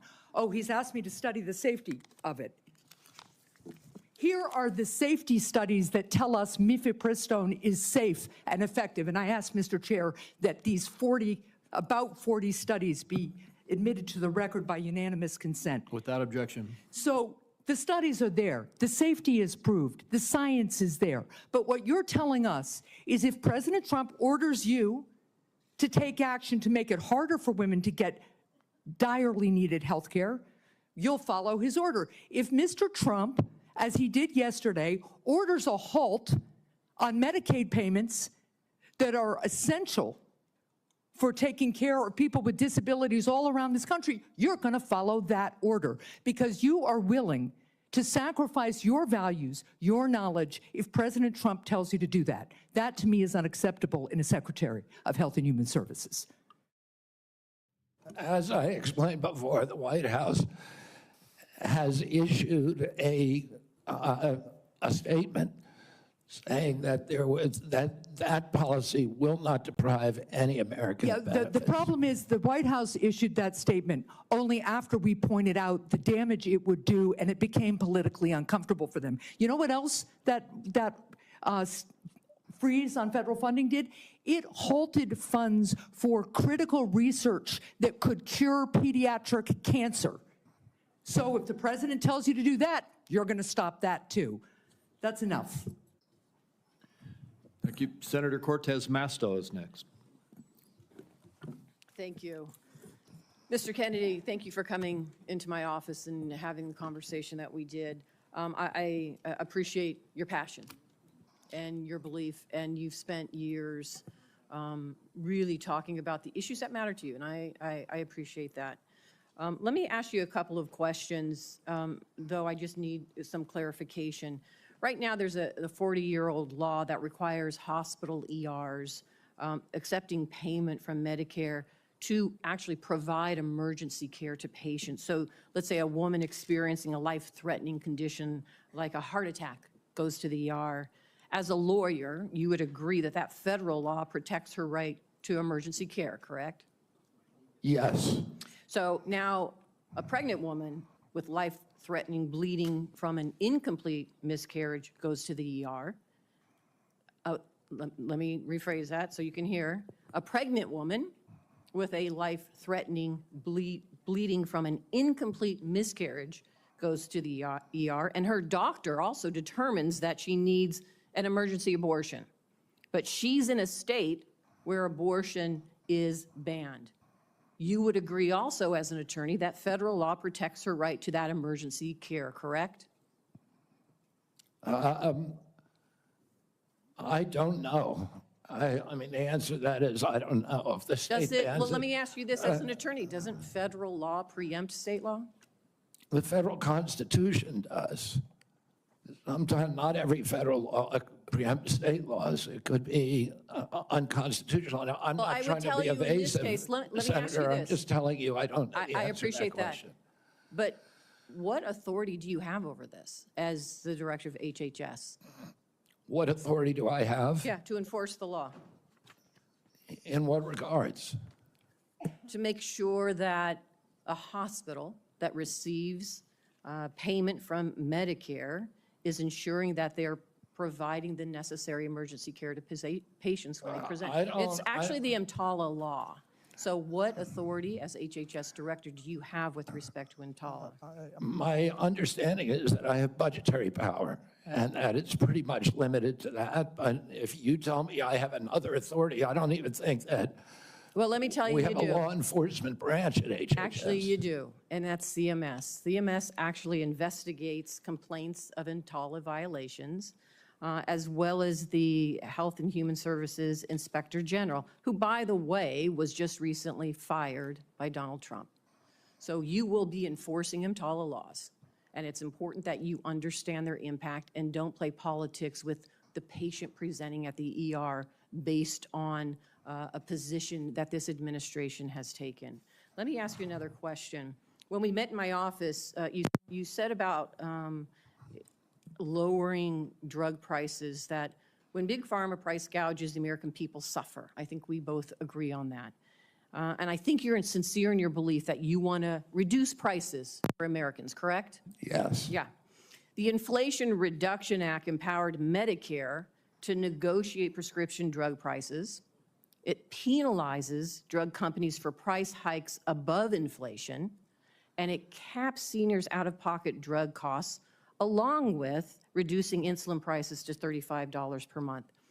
But your future boss, Donald Trump, on his first day in office, revoked President Biden's executive order that actually directed the health secretary to examine ways to reduce drug prices and improve access to innovative therapies for the American people. And unfortunately, Republicans in Congress want to repeal the Inflation Reduction Act, which means reversing all of those things that we worked on to lower prices for Americans. So my question to you is, what do you do? Why are you there? Are you there to be a rubber stamp to this administration and cave into all of these positions that they're taking, even though you know they're in disagreement with your positions on lowering drug prices and that they could harm Americans? How do you handle that as HHS director? Senator, my understanding is that the White House issued an executive order, I believe today, supporting the drug negotiations under the IRA. President Trump was very aggressive during his first term about negotiating drug prices. He has instructed me, and I've met with him repeatedly on as that we need lower prices than seniors in this country, and So let me ask others you, are. let me ask you this, because I only have so much time. So we've already negotiated lowering prices for 10 drugs with Big Pharma. And Big Pharma, by the way, opposes this. They have not only are asking for a pause, they have filed lawsuits, but we've already negotiated the first 10 drugs. And we want to expand it to the next 10 to 15 that the Biden administration has put forward. Would you agree and continue that path of really mandating that Big Pharma come to the table and negotiate drug prices for Medicare so we can lower those prices for Americans? My understanding is that the executive order that was issued today, which I haven't seen, but I've read a summary. Well, let me ask you this then, because you keep citing the Trump administration and you're just going to follow what they say. Is that what you're doing? You're just a rubber stamp for them in this position? So anybody, so it doesn't matter that you're before us. It could be anybody coming before us as long as they're a rubber stamp for this administration and disregarding your beliefs and what you think. I guess my question to you is, if it really is fundamental to what you believe, how do you live with that? How do you address those issues as you're moving forward, knowing that it's going to harm Americans? She's good. I'm going to answer the question. The women are cooking today. No, I'm asking you. Okay. President Trump has asked me to end the chronic disease epidemic and make America healthy again. And I'm So in a is that unique the only reason position. why you're at HHS? Is that the Excuse only me. reason why then you're at the HHS, to address that one issue? President Trump has asked me because I'm in a unique position to end that. And that is what I'm doing. And if we don't solve that problem, Senator, all of the other disputes we have about who's paying, and whether it's insurance companies, whether it's providers, whether it's HMOs, whether it's patients or families, all of those are moving deck chairs around on the Titanic. Our ship is sinking. Our 60% increase in Medicaid over the past 4 years is the biggest budget line now, and it's growing faster than any other. And no other nation in the world has what we have here. No other nation has a chronic disease. We have the highest chronic disease burden of any country in the world. We had, during COVID, we had 16% of the COVID deaths in a country. We only have 4.2% of the world's population. We had a higher death count than any country in the world. And when CDC was asked why, they said it's because Americans are the sickest people on earth. The average person who died from COVID, American, had 3.8 chronic diseases. This is an existential threat economically, to our military, to our health, to our sense of well-being. And it is a priority for President Trump. And that's why he asked me to run the agency. And if I'm privileged to be confirmed, that's exactly what I'll do. Senator Barrasso. Thanks so much, Mr. Chairman. Mr. Kennedy, thank you for taking time to visit with me in my office prior to today's hearing to talk about a lot of the important issues affecting health care in my home state of Wyoming, as well as the nation. I appreciate your willingness to serve our country. During our meeting, we discussed the challenges that healthcare providers and patients are facing in rural America. Financial obstacles facing rural hospitals, workforce shortages, issues of OBGYN, and then new regulations that are painful that have come out of the Biden administration are hurting our ability to provide nursing home staffing. So let me start, if I could, with rural hospitals and the closures of hospitals like that. There are a lot of challenges facing hospitals in rural communities and frontier areas. We have 33 hospitals in Wyoming. 26 are really located in various locations, often hard to get to. Weather impacts them. 6 of the hospitals are at risk of closing. 2 are at immediate risk of closing in the next 2 years.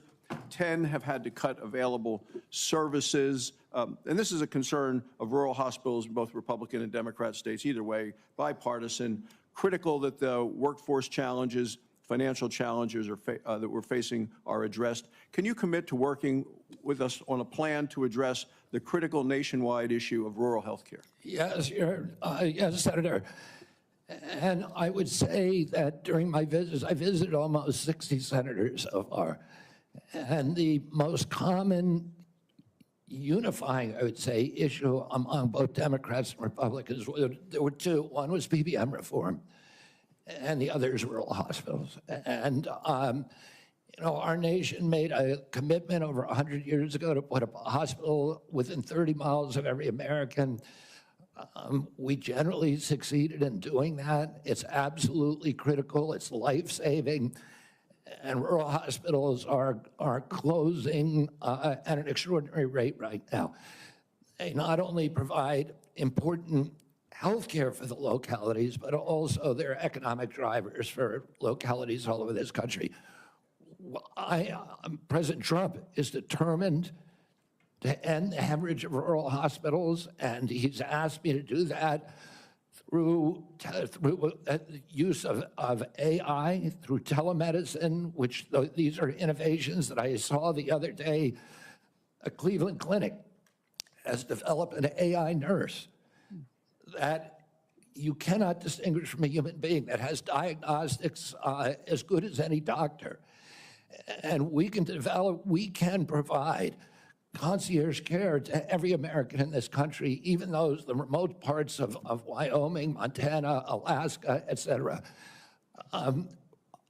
We also have opportunities at HRSA and at the GME to finally live up to GME's mission of providing personnel to rural hospitals. And I intend to use all of my power, because I've seen the priority that is given by both Democrats and Republicans on this committee. I intend to make that a priority if I'm privileged to be confirmed. Well, I appreciate it, because often with financial strains on a local hospital, one of the common services to be cut in rural hospitals is maternity services. So now we have women in Wyoming having to drive over 100 miles to access care. 13 counties in Wyoming don't have access to OB, and we're talking counties larger than the states of Vermont, New Hampshire, Rhode Island, Connecticut, New Jersey, Delaware, counties larger than those whole states. So will you commit to working with my office to find solutions to help Mr. Anderson has a good question about, specific is he a maternal health smoker? I don't challenges think in he's a rural smoker. America? Perhaps he was. Back in the day, he said he was a Another heroin issue we addict and had specifically other spoke addiction about issues, but with this I don't know hard-line about the administration cigarettes. I rule would that think really since been he's bad so for our healthy rural that nursing maybe he homes. wouldn't be, but And one it's a never rule that knows. would triple the registered nurse requirements in nursing homes. This is going to lead, there just aren't enough registered nurses in our state to be able to comply with this. This would lead But to the nursing issues he home has with his closures voice, across that's our because state. of Will you commit to vocal working with cord me issues. to That fix this it serious appears to be a problem family as a thing, result because of a his rule sister, who that I came out know by the Biden very well, administration Carrie, that also really has that undercuts issues. rural America. But his seems a bit more Yes, pronounced than Senator, I hers. think the rule was well-intentioned. But as you've said, and I've heard from many rural senators, it will be a disaster for their states. Some of the nursing homes, these are staffing rules that require 24-hour staffing by medical professionals. Some of the nursing homes in rural areas simply do not have the available personnel or the economics to be able to do that. It will mean the closure of nursing homes in rural areas across our country, which means the parents, the elderly parent, will be moved a great distance from the local community and their family. And we know that the single greatest driver of high-quality nursing home care is the involvement, the proximity of family members. When you move that nursing facility away from the community where the kids live, you're going to get much worse care. So the intention, although it was noble, was in reality, for rural areas at least, it is going to be a disaster. Thank you. Thank you, Mr. Chairman. Thank you. Senator Johnson. Mr. Kennedy, welcome. Thank you for being here.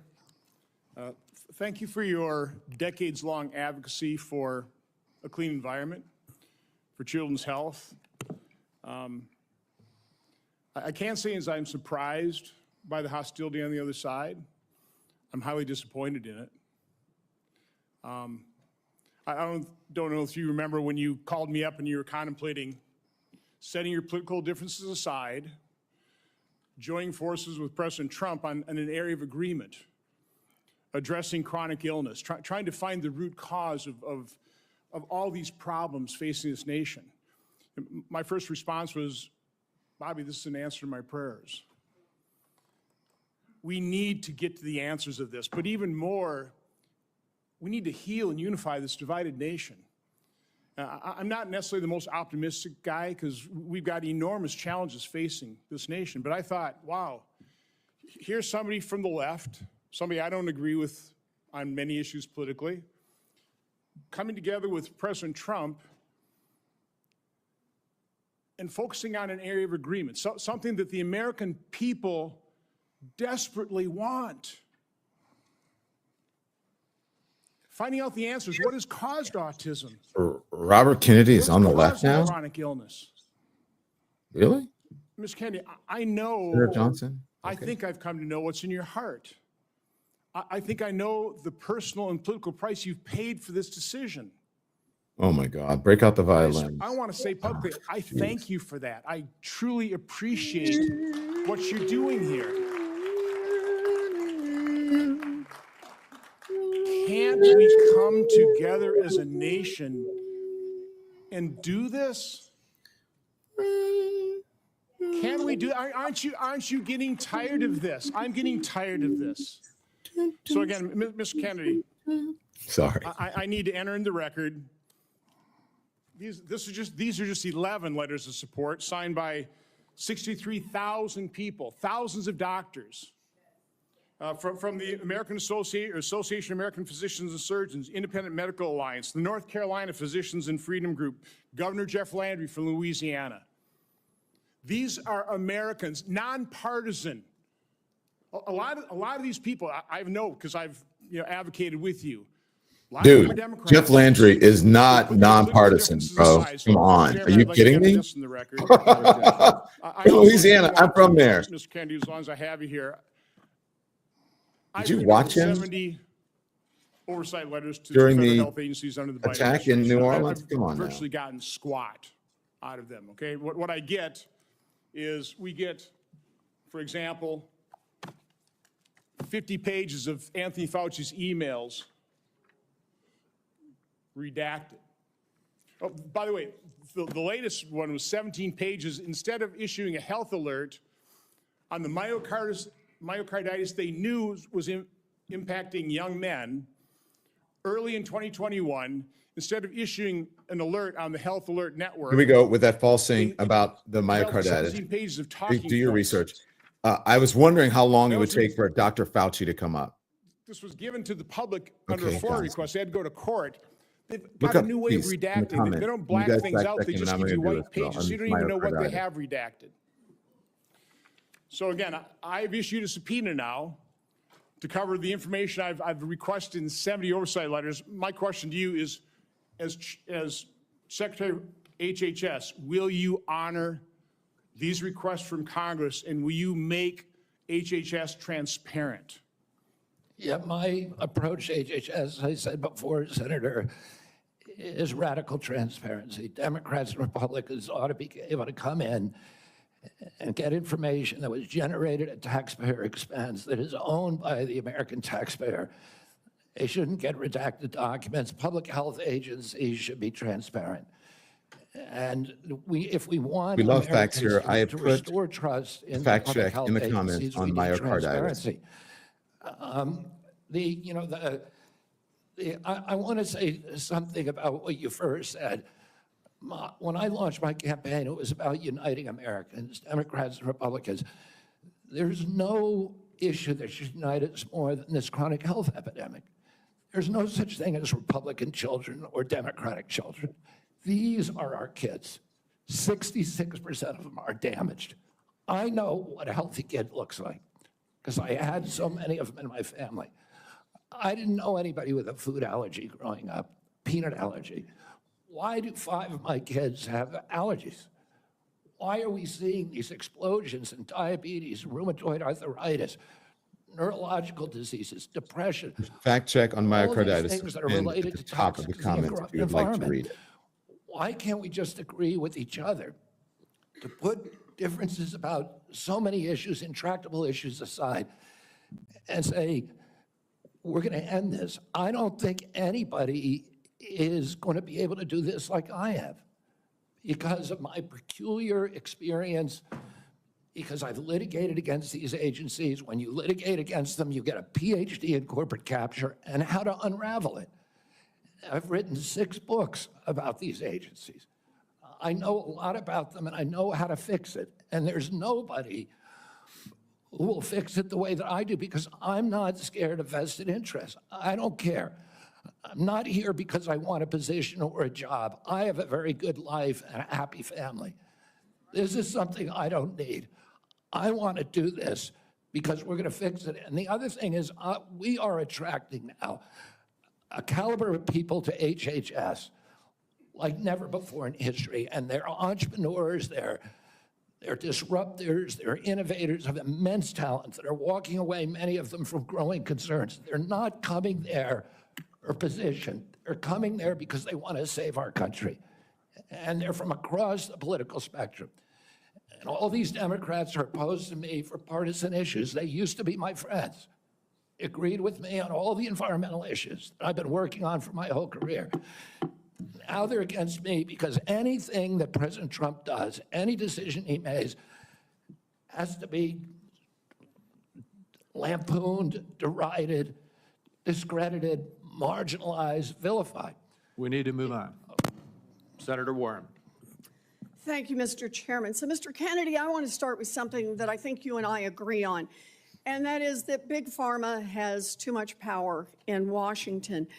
You've said All right, that Senator President Elizabeth Trump Warren, here we asked you go. to, quote, Always good. Let's clean see what up happens. corruption and conflicts. Sounds great. You've said that you will, quote, slam shut the revolving door between government agencies and the companies they regulate. That also sounds great. So here's an easy question. Will you commit that when you leave this job, you will not accept compensation wrong from a button drug again. company, a medical device company, a hospital system, or a health insurer for at least 4 years, including as a lobbyist or a board member? Can you just repeat the last part of the question? Can I commit You're to not going what? to take money from drug companies in any way, shape, or form. Who? Me? Yes, you. Oh.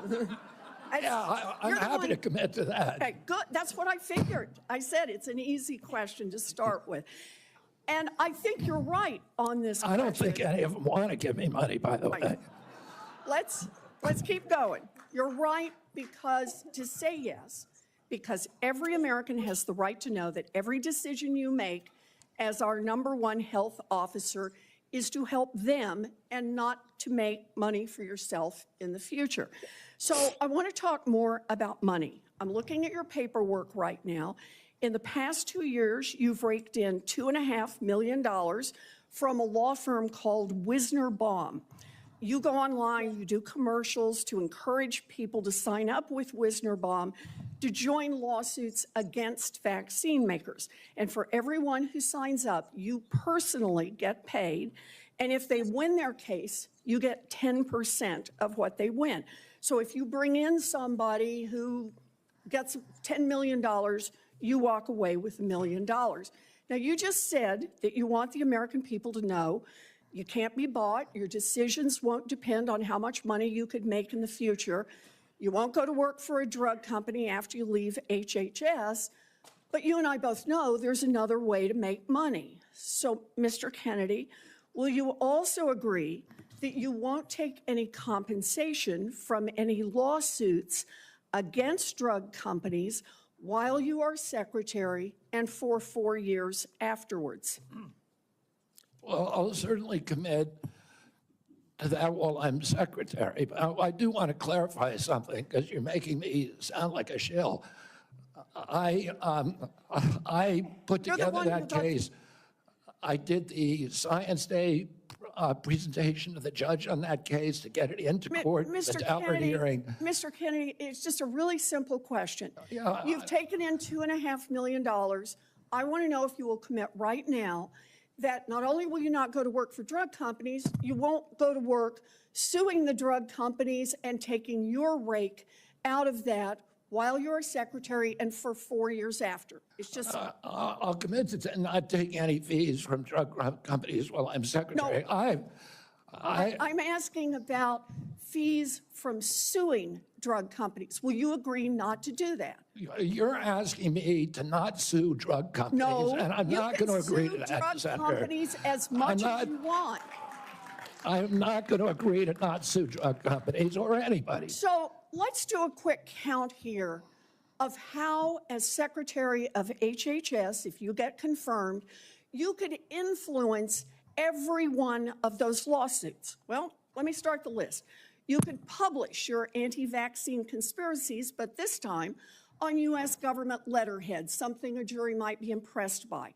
You could appoint people I don't to the understand CDC vaccine panel who share your anti-vax views and let them do your dirty work.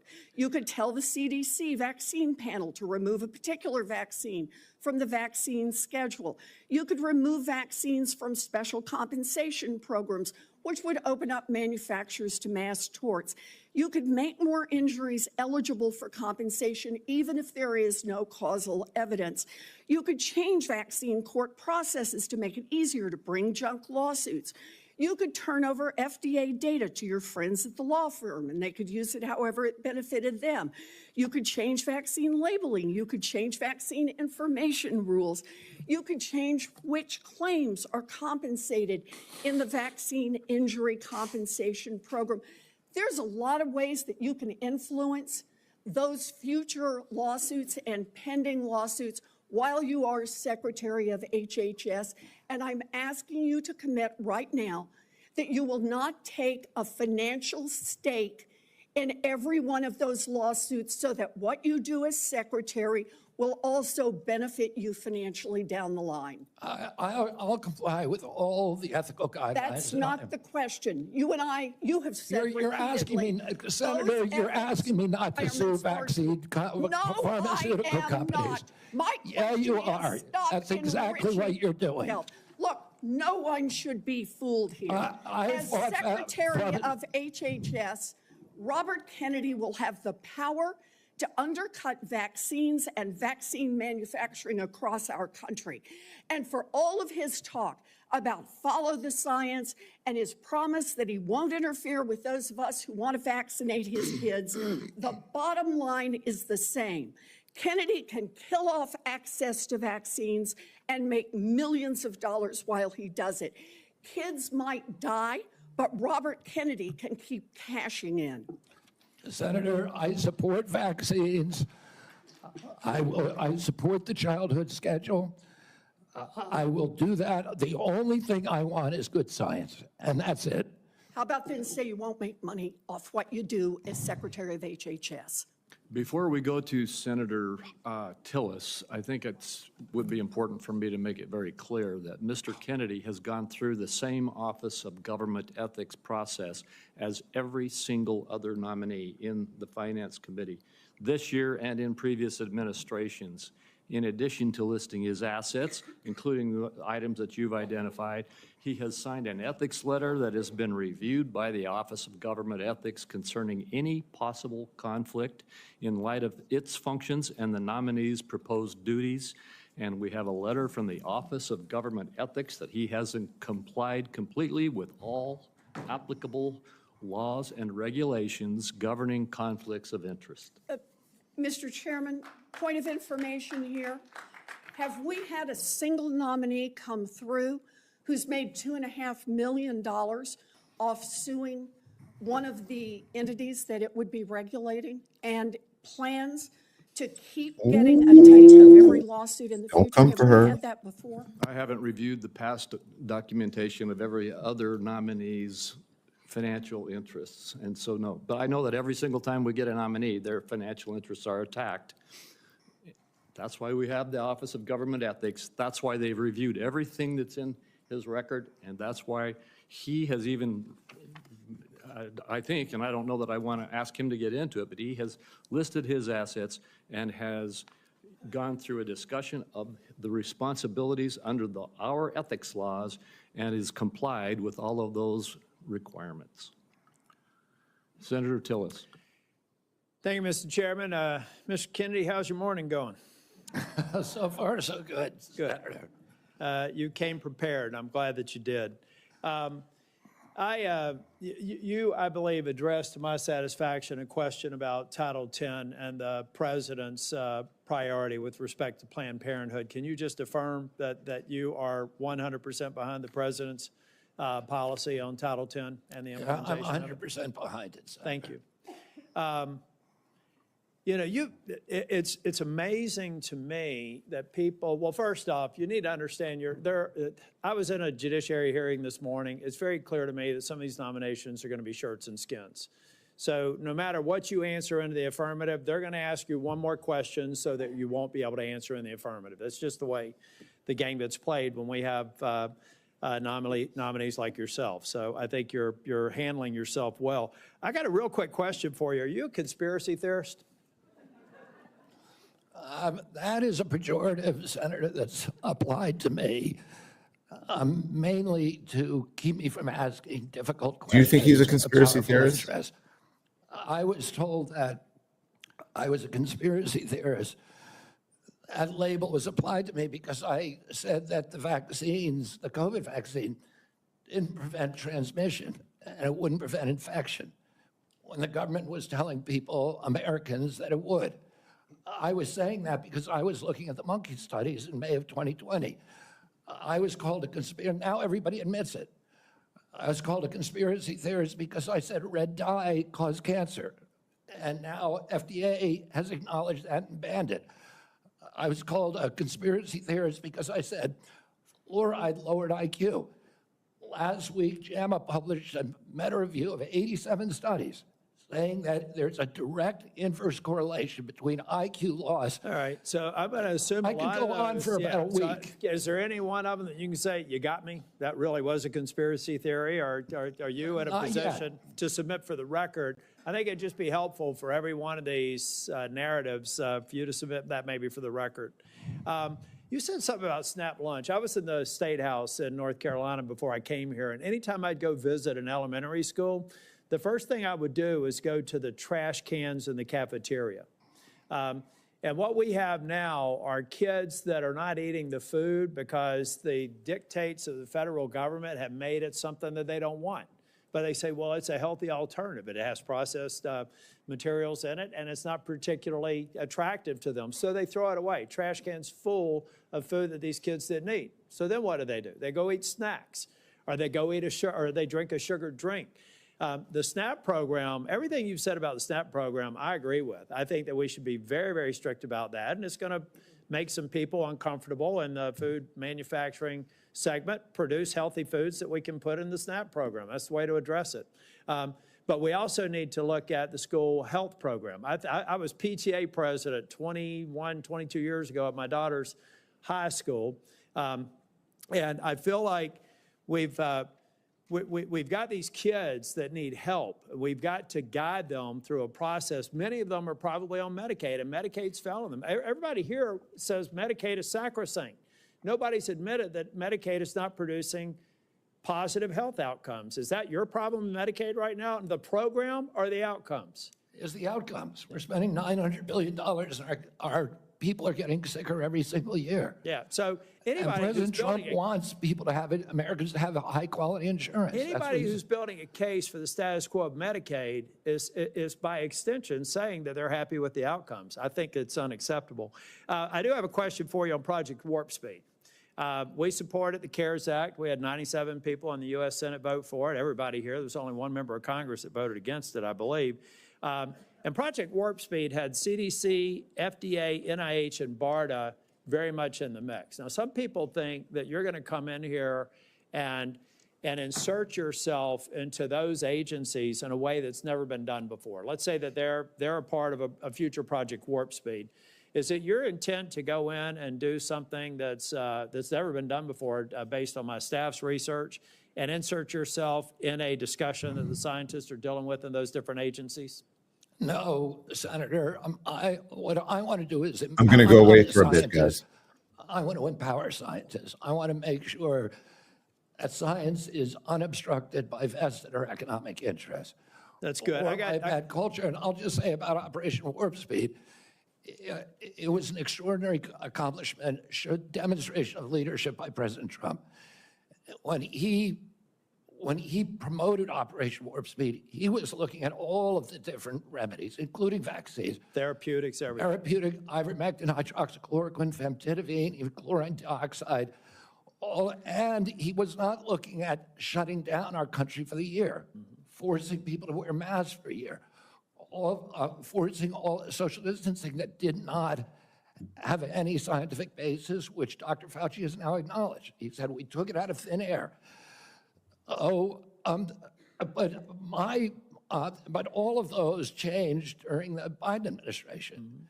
And it became very narrowly focused. We ended up with the worst, the highest death count of any country in the world. Mr. Chair, if I can just ask one final question, and I think it's a one-word answer. I've heard a lot of people complaining about health care delivery, Medicaid, on the other side of the dais here. Who's been responsible for health care policies over the last 4 years? The Biden administration. I mean, the president, the Biden, okay. Yeah. So I'd like to have heard more of those in oversight hearings over the last 4 years. I haven't, but I'm glad that there's an acknowledgement that you're inheriting a problem that needs to be fixed. Thank you. Thank you, Senator. Senator Sanders. Thank you, Mr. Chairman. Mr. Kennedy, thanks for being with us. I very much like the slogan that you coined, Make America Healthy Again. And I strongly agree with that effort.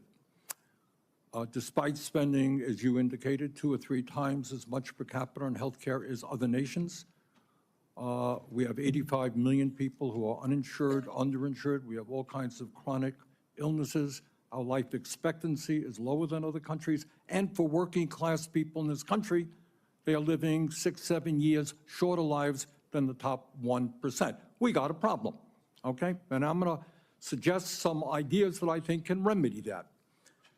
Last year, the insurance industry in this country made over $70 billion, while at the same time, 85 million Americans are uninsured or underinsured.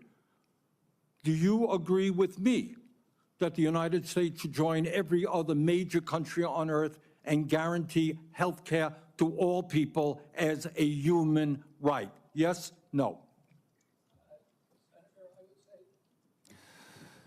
Senator, I can't give you a yes or no answer to that question. Health care a human right? Is health care a human right? In the way that free speech is a human right, yeah. I would say it's different because with free speech doesn't cost anybody anything, but in healthcare, if you smoke cigarettes for 20 years and you get cancer, you are now taking from the pool. Well, and so are you guaranteed the same right, or is there also a duty? I'm sorry, I'd love to talk for an hour with you. We got a few minutes left here. All right. Every other country on earth says healthcare, whether you're poor or rich, young or old, is a human right. I'm not hearing you say that. All right, you've talked about the drug companies, and maybe we agree on this one. As you all know, despite the drug companies making over $100 billion in profits, paying CEOs outrageous compensation packages, we, in some cases, pay 10 times more for the same drug. Will you support legislation that I will introduce which says that in America we should not be paying a nickel more for prescription drugs than people around the rest of the world? Yes, no? To equalize it? Not to equalize it, that we should not be paying more than other countries for the same damn drug. President Trump has asked me, in fact, I had a meeting with President Trump a week ago where we showed him the charts. He knows the charts. We're paying 10 times more from Europe. That's right. And are you going to commit to us that you will end that absurdity? I think in principle we can. We should end that disparity. Good. Okay. That's great. All right. I happen to believe that climate change is real, it's an existential threat, and it is a healthcare issue. Donald Trump thinks that it is a hoax originating in China. Question is, in your judgment, is climate change a hoax or is it real, causing devastating problems? President Trump and I, from the beginning, from our first meeting, agreed to disagree on that issue. I believe climate change is existential. My job is to make Americans healthy again. All right, you believe that, you think I'm- that you disagree with Trump, you don't think climate change is a hoax, is what I'm hearing. My job here is to I'm make just asking you that, Americans Mr. Kennedy, not a trick question. I answered your question, Senator Sanders. Okay, you disagree with the president on that. I answered your question. Okay. I'm going to pick up on a point that Senator Hassan made. Look, there is no question that abortion is a divisive issue in this country. I would say a majority of the people are pro-choice. There's a strong minority who are pro-life. A year and a half ago, you went to New Hampshire, running for president, gave a speech, and you talked about government should not tell a woman what she can do with her own body. That's her choice. Now, I think everybody on that side is pro-life. I think everybody here is pro-choice. I have never seen any major politician flip on that issue quite as quickly as you did when Trump asked you to become HHS secretary.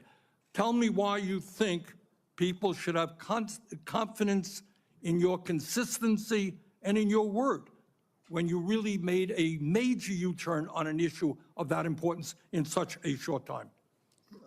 Senator, I believe, and I've always believed, that every abortion is a tragedy. But you told the people in New Hampshire that it was their right. All right, let me do a last question here because I'm running out of time. I think the gist of what you're trying to say today is you're really pro-vaccine, you want to ask questions. You have started a group called the Children's Health Defense. You're the originator. Right now, as I understand it, on their website, they are selling what's called onesies. These are little things, clothing for babies. One of them is titled Unvaxxed, Unafraid. Next one, and they're sold for $26 a piece, by the way. Next one is No Vax, No Problem. Now, you're coming before this committee and you say you're pro-vaccine. Just want to ask some questions. And yet your organization is making money selling a child's product to parents for $26, which casts fundamental doubt on the usefulness of vaccines. Can you tell us now that you will, now that you are pro-vaccine, that you're going to have your organization take these products off the market? Senator, I have no power over that organization. I'm not part of it. I resigned from the board. That was just a few months ago. You founded that. You certainly have power. You can make that call. Are you supportive of this? I've had nothing to do with leadership. Are you supportive of these onesies? I'm supportive of vaccines. Are you supportive of this clothing, which is militantly anti-vaccine? I am supportive of vaccines. I will. I want good science, and I want to protect the But you will vaccine. not tell the organization you founded not to continue selling that product. Thank you, Mr. Chairman. Senator Blackburn. Thank you so much, Mr. Chairman, and thank you so much for being with us today. And I have no doubt that you will be confirmed and you are going to do such a solid job for the people of this country. And I do have several issues I wanted to talk with you about and didn't have time to cover them all when we met prior to the meeting, but rural health care is very important to me and the people of Tennessee. 78 of our 95 counties are rural counties. Now, over the last few years, we've seen hospital closures. So we have focused on access in rural areas. And my rural health agenda, which is bipartisan, focuses on innovation, telehealth, access points. It focuses on work shortages. And also, Senator Warner and I have together focused on making certain that we address the area wage index and do that fairly for our citizens that are in rural communities. So I would like a commitment from you that when confirmed, you and your CMS administrator will work with us to make certain that the area wage index is balanced and that it is fair to rural areas. Senator, both Dr. Oz and myself recognize that rural health care is in crisis in this country, and that is catastrophic for our entire country. And I talked a little bit about my commitment to rural health earlier in this hearing. The regional price points, as you know, are set by Congress and not by HHS.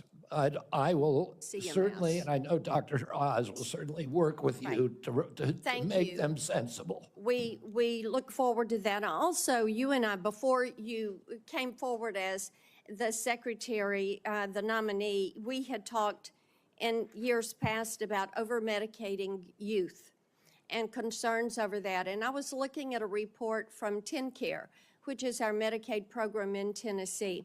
And I was concerned when I saw a number that TennCare had spent $90 million in 2024 alone on ADHD.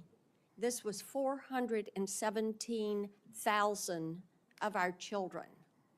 And $90 million. To me, that is heartbreaking, what is happening there.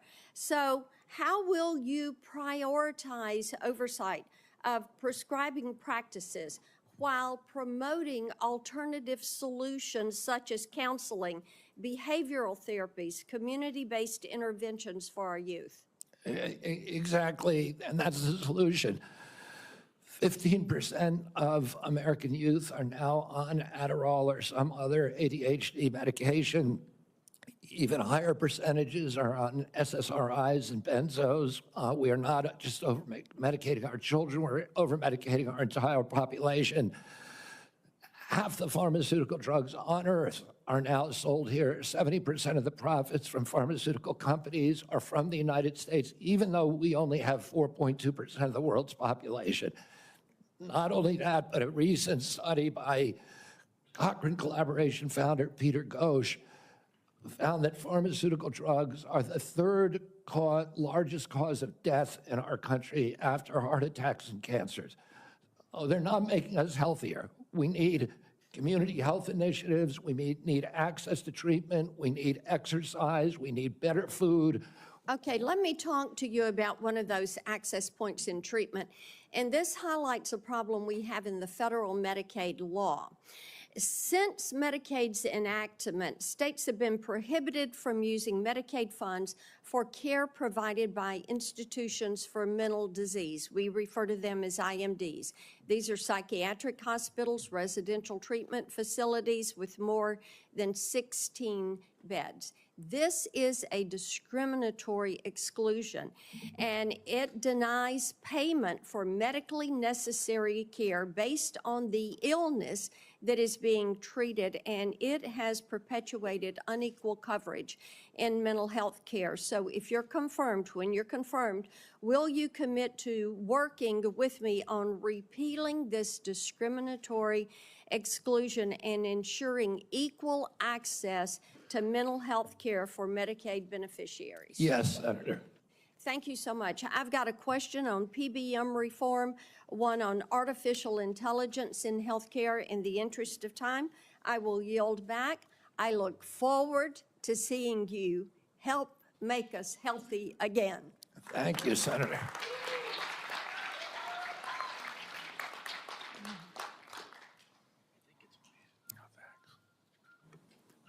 Senator Lujan. What? No, you're next. I'm next. Excuse me, just, I made a mistake. It's Senator Cantwell. Thank you so much. Thank you, Mr. Chairman, and just congratulations on your nomination, Mr. Kennedy. And I've been absent only because I've been in another hearing with the nominee to be the Commerce Secretary. So I will review everything that you've said today and look at that diligently. But one of the things that I wanted to discuss with you is I represent a very big innovation state, and innovation in healthcare specifically. Innovation like NIH funding to the Fred Hutch Cancer Center, that helped develop the HPV vaccine, which has the potential to eliminate over 95% of cervical cancer. NIH also funds a lot of jobs and grants, nearly 11,000 people in the state of Washington, and over $1.2 billion worth of grants. So while I agree with you on healthy foods, I definitely am troubled by the medical research side of innovation and some of the things that you have said. In fact, this issue about laying off 600 employees at NIH, or giving the fact that, to quote, give infectious disease a break for 8 years. So we've had a chance to talk about this a little bit, but the most striking example of this is when COVID hit. And we were the first in the nation. We had the first case, and it really was the fast response by the University of Washington that really helped save lives.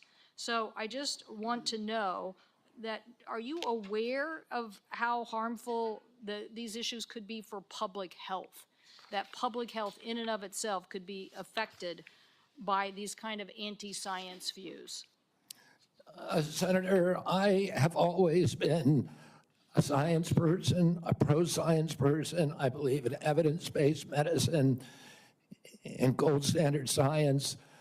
When I said, and I've explained this before you came in, that 600 people out of a workforce of 91,000 is pretty typical. Last year alone, President Biden replaced 3,000 people at HHS and 700 at NIH. I want to say this.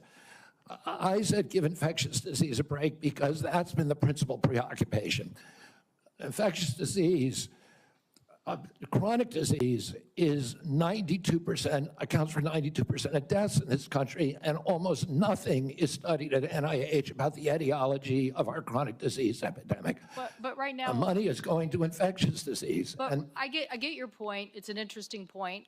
The problem is we had to respond. And it's actually the Gates Foundation and a flu cohort that figured out what was wrong and that we had an outbreak of COVID that was going beyond the very first case. And so we had to build a very fast response. So I take this too. The University of Washington has conducted groundbreaking stem cell research on fetal tissue. To me, I know there's probably a lot of people that may not agree with this, but we're making regenerative heart tissue now at the University of Washington. So yes or no, do you commit to protecting stem cell research for scientific agencies if confirmed? I will protect stem cell research. Stem cell research today can be done on umbilical cords, and you don't need fetal tissue. You'll protect the laws that are on the books today and the research that's done. My job is, Senator, to enforce the laws. Okay, so I want to move to PBMs because PBMs are driving up drug prices. And one of the biggest things that we need to do here, I think, in a new administration is get a handle on everything that is driving up prices and lower them. The report found that PBMs generated $1.4 billion from spread pricing. That is where they are able to basically set the price, not reimburse pharmacies, and then pocket the rest. We've had bipartisan legislation in several different committees now to get at this. What do you think the solution is?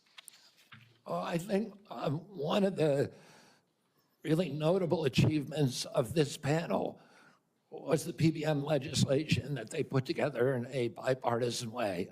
I haven't met a single senator, well, actually one only, but of the 60-odd senators that I talked to, all of them talked about PBMs and how important it was. And President Trump, during his first administration, pushed through a law to give transparency to PBMs. It got overruled during the Biden administration. Luckily, this panel is resuscitating that. President Trump is absolutely committed to fixing the PBMs. My time is running out, so I just want to clarify. You believe that we should pass these laws that now have been proposed in the Senate? I haven't read the entire law, so I don't know, but I think that we need to reform the PBMs. I think we need to get rid of all of these vested interests that are draining money from the system. Okay, somebody suggested, though, that you thought you should convene the PBMs and talk to them about some sort of self-regulation. So I am trying to distinguish between these people who basically are doing illegal activities and ripping off, really, they're creating pharmacy deserts in my state. So I'm asking you whether you believe that we have to legislate in this area. Again, I'm not being evasive. I just don't know exactly what the law says. I met with the PBMs. I met with pharma. My job is to meet with all the stakeholders. I've been meeting with stakeholders for 40 years. People I was suing, you want to hear from the other side. Well, it's, That doesn't mean I would let the PBMs write their own ticket. I think. I support the efforts of this committee to come up with bipartisan legislation. President Trump wants to get the excess profits away from the PBMs and send it back to primary care, to patients in this country, to high-quality health care. I'll ask you for the record, since my time's expired, to look at the legislation that came out of the Commerce Committee that defines the legal activities that they are doing to drive up prices, and get us an answer for the record. Thank you, Mr. Chairman. In principle, I support that legislation. Thank you. And let me just tell you the list as we have to move forward to the ending here. Senator Lujan will be next, followed by Senator Marshall, Senator Warnock, Senator Smith, Senator Young, and Senator Welch. And let me say again, Mr. Chairman, this is a matter of such importance. A number of my colleagues would like a second round, and I think it would be important to offer, say, a modest amount of additional time to get into this on both sides. I know I have some questions, but I want my colleagues to have the opportunity to raise their concerns as well. Well, I've said, as I have indicated to you, Senator Wyden, I'm not going to do a second round. I have been very generous with the senators. I think almost every single senator has had 7 minutes at least. And I will give you a second, as is our practice between the two of us. I'll then divide my time up with my colleagues. Okay, you are welcome to do that. Thank you. Senator Lujan. Thank you, Mr. Chairman. Mr. Kennedy, when we met, you stated to me that it is not your goal to take away programs that work for Americans. Do you stand by that statement? Yes, Senator. Mr. Kennedy, do you know how many Americans rely on Medicaid? It's about 72 million plus the 7 million kids who are on chips. Appreciate that, 72 million. Yes or no, is it important that expectant mothers and newborns have access to health coverage? Is it important that expectant mothers and newborns have access to health coverage? Absolutely, Senator. Mr. Kennedy, do you know how many babies born in this country are covered through Medicaid? I would guess, I don't know the answer, I would guess about 30 million. I have it, Mr. Kennedy. About 41% or 1.4 million babies births are financed by Medicaid, according to the National Center for Health Statistics. Yes or no, do you believe that Medicaid is a critical program? I believe that Medicaid is a critical program, but that it's not working as well as it ought to be. And President Trump has asked me to make it work better, that most Americans are not happy with it, that the premiums are too high, the deductibles are too high, and everybody's getting sicker. Too much money is going to the insurance industry. I have a series of yes or no questions. They're pretty simple. Because you heard we're not going to get a second round of questions, I ask for your indulgence to be able to get through them yes or no. In New Mexico, as you know, Medicaid is often measured state by state. It might surprise you if you look at some of those surveys. In New Mexico, the response was 90% of New Mexicans on Medicaid report satisfaction getting care, 80% getting specialist care, 85% getting urgent care, 95% ease of filings out of focus. Not to pick on any one of my colleagues, but in Louisiana, 86% of people on Medicaid are satisfied with their interactions. 83% are satisfied getting care. 85% are satisfied getting specialized care. 82% getting urgent care. I can go on state by state, but we don't have the time today.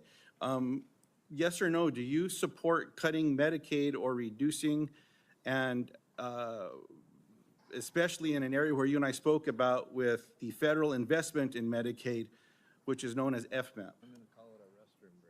President Trump has not told me to, that he wants to cut Medicaid. He's told me to make it better. Do you support cutting, yes or no? Let me ask you this way, since it's only about I President support Trump. making it better, Senator. If President Trump asked you to cut Medicaid, will you do it? Oh, it's not up to me to cut Medicaid. It would be up to Congress. And You don't want I'm to going to answer? work. I'm going to work. Mr. Kennedy, Senator. Mr. Kennedy, you don't want to answer? I'll move on. Do you know how many states will end? Mr. Chairman, if I may pause my time. So I understand that people are getting asked to leave if they stand up with signs, but there's a lot of other as well, Mr. Chairman. So it needs to be extended to everyone. As Mr. Kennedy said, we should respect each other when we have a difference of opinion. We're just trying to do our jobs here and trying to ask questions. That's all. And that's all I'm doing with Mr. Kennedy, folks. So I just hope that we can do Senator that. Lujan, you are right, and I ask the audience to please be respectful. Thank you, Mr. Chairman. I appreciate that very much. Mr. Kennedy, do you know how many states will end their Medicaid expansion if the federal share of Medicaid drops? Well, there's 40 states that have signed on to the expansion. So, It's a smaller number. So it's 9 states would quickly have to end their expansion because of the laws that they have. That's about 4 million folks across the country. And in New Mexico, Iowa, and Idaho, they have triggers that it would immediately have to go into effect if, in fact, that gets cut. The reason I'm asking those questions is there's been a lot of chatter and conversations around Medicaid. Now, I agree we can always do better, and we must be doing better in America. But Medicaid has been shown to improve health outcomes, including mortality, quality of life, and access to preventative care as well. And there's some areas, Mr. Kennedy, that you and I touched on specific to Native American communities. One of the concerns that I have are these programs matter to folks. You shared your passion about caring for folks. I believed that passion. My question in this area is, as you know, when folks are doing research and they're going to check to see if medicine works on someone, if they're not included in that trial, it often doesn't help them. That's what all the evidence shows. So what are you going to do when programs are eliminated to require the inclusion of Native Americans in clinical trials when it comes to life-saving medicine? I'm going to do everything I can to make sure that there's Native Americans in clinical trials. As I said to you when I visited your office, I spent 20% of my career working on Native issues. My family's been deeply involved with them. My father and uncle were big critics of the Indian Health Service, a failure to deliver good health results or health care on the reservations. I'm going to bring a Native, and for the first time in history, into my central office, that all the major decisions in my office will be that he will have it. We've already interviewed candidate, a very, very good candidate, will have direct impact on all the major offices. One of my priorities is to improve. I appreciate that. I have a follow-up in that space specifically. Will you commit to finalizing the congressionally mandated FDA guidance to increase clinical trial diversity? Just repeat that again. I'm sorry, Will you Senator. commit to finalizing the congressionally mandated FDA guidance to increasing clinical trial diversity? Yes. I appreciate that. Will you commit to reinstating all of the pages that were eliminated and people that were fired from this administration that have this responsibility? I cannot commit to that because I don't know who they are. Well, there's I'll some commit folks to out there doing the working work. with you to make sure those positions are adequately staffed. I will follow up in writing in those specific areas because I think there's some commonality here, but answers matter. And so I'd like to get those as timely as possible. The last thing, Mr. Chairman, that I'll say is one of the conversations I had last before this hearing was with a family that I've been working with to work with my Republican colleagues when it comes to autism and federal programs and making a difference in these families' lives and this little girl's life. What I'm asking now, Mr. Chairman, is unanimous consent to enter into the record an article from Autism Speaks titled, quote, "Do Vaccines Cause Autism?" End quote. And I'll note that the first sentence states, quote, "Vaccines do not cause autism," end quote. Thank you. I yield back. Without objection. And before we move on, we've had a request from several quarters for a quick restroom break. We will take a 5-minute recess. I'm sorry to those remaining 5 or 6 senators who must wait a few minutes, but we will have a quick break. We will be back as soon as we can. All right. There's a break. My mic is open, right? You guys can hear me? They're taking a quick break, and so I took a little break as well. Recorded something that we're going to put on the channel regarding RFK and how his family has really been his most vocal opponents, right? Just checking, make sure you guys can hear me because I had to unplug the mic to do something else.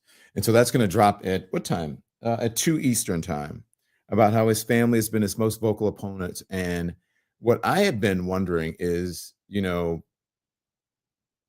what would RFK Sr. do? We didn't hear Robert Kennedy Sr. There's not much on his personal record on where he stands on healthcare, et cetera. But we know that he was his brother's perhaps number one main advisor, consultor. And John Kennedy gave a very moving speech on healthcare. Let me see what the date is. And so you can gather from his speech that he gave and his stances, right, that there were somehow that, his brother was probably in the exact same place where he was on these issues. And so his family really has been very, very, very outspoken against him. He does have some members there, very few, his wife or whatever. But this is a speech. There's a speech that John Kennedy gave in the Senate on Tuesday, January 26, 1960, where he talked about medical care of our older citizens and the importance of health care for everyone. And so one would wonder, hey, what would he do, right? What would he do? Where JFK said no matter how drastically their standard of living is cut back, they still cannot reduce the demand for essential health care. Meaning, no matter how they retrench, he's talking about the folks of foes, no matter how many comforts they had learned to expect, which they do without.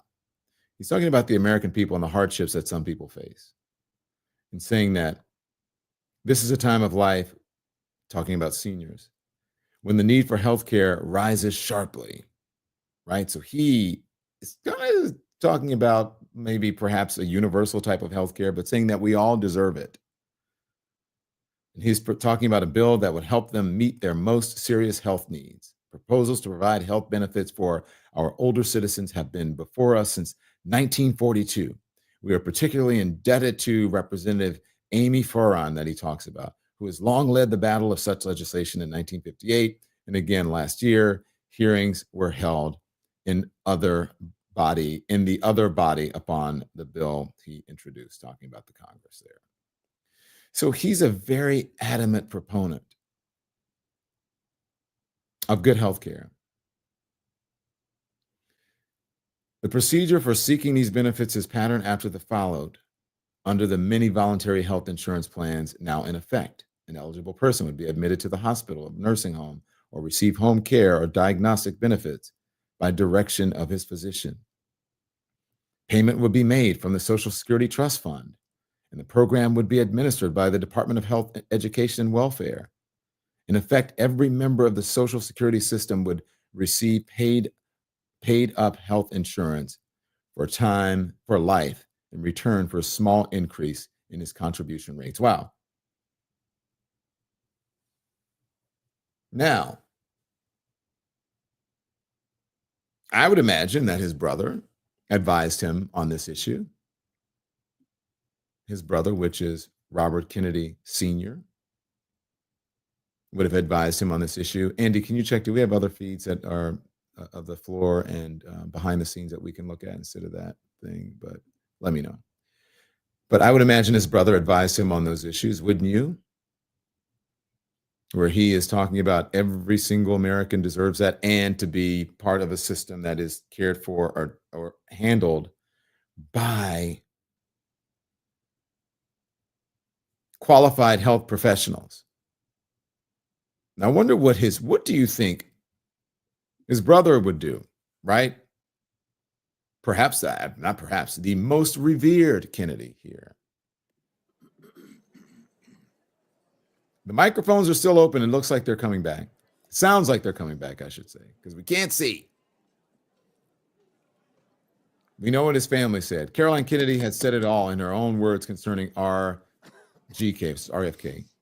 knowing she is.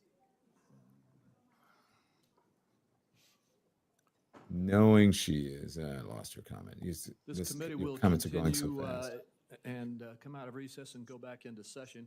Before we go to you, Senator Marshall, I'd like to just tell everybody the remaining list: Senator Marshall, Senator Warnock, Senator Smith, Senator Young, and Senator Lynch.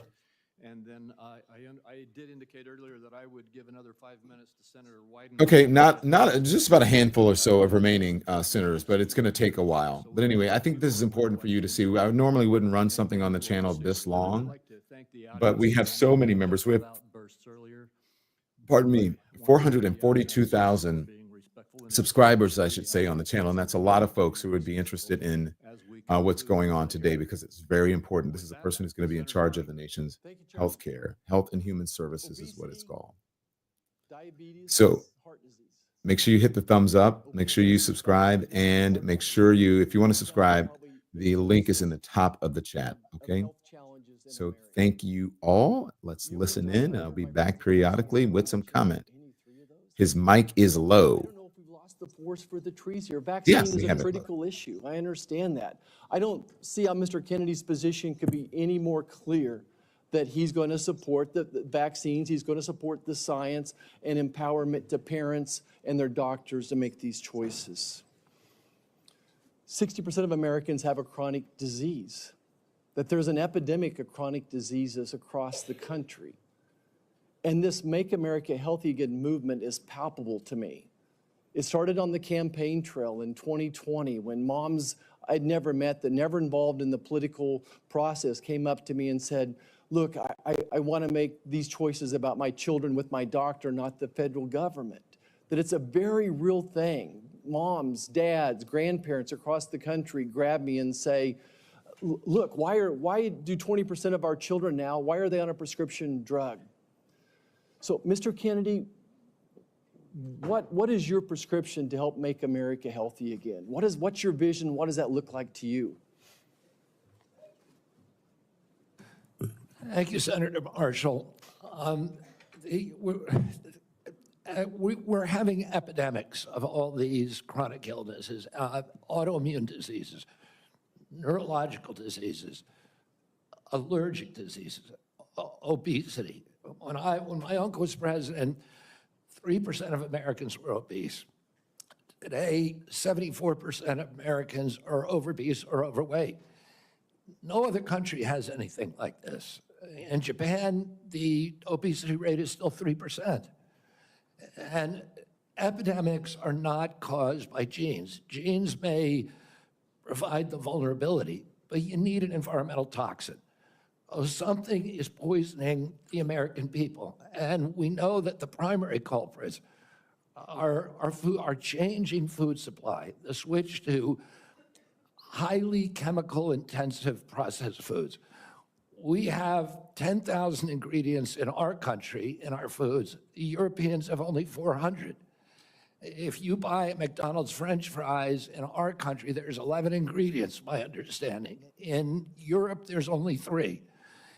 If you buy Fruit Loops in our country, they're loaded with food dyes, with yellow dye, red dye, blue dye, and many other ingredients.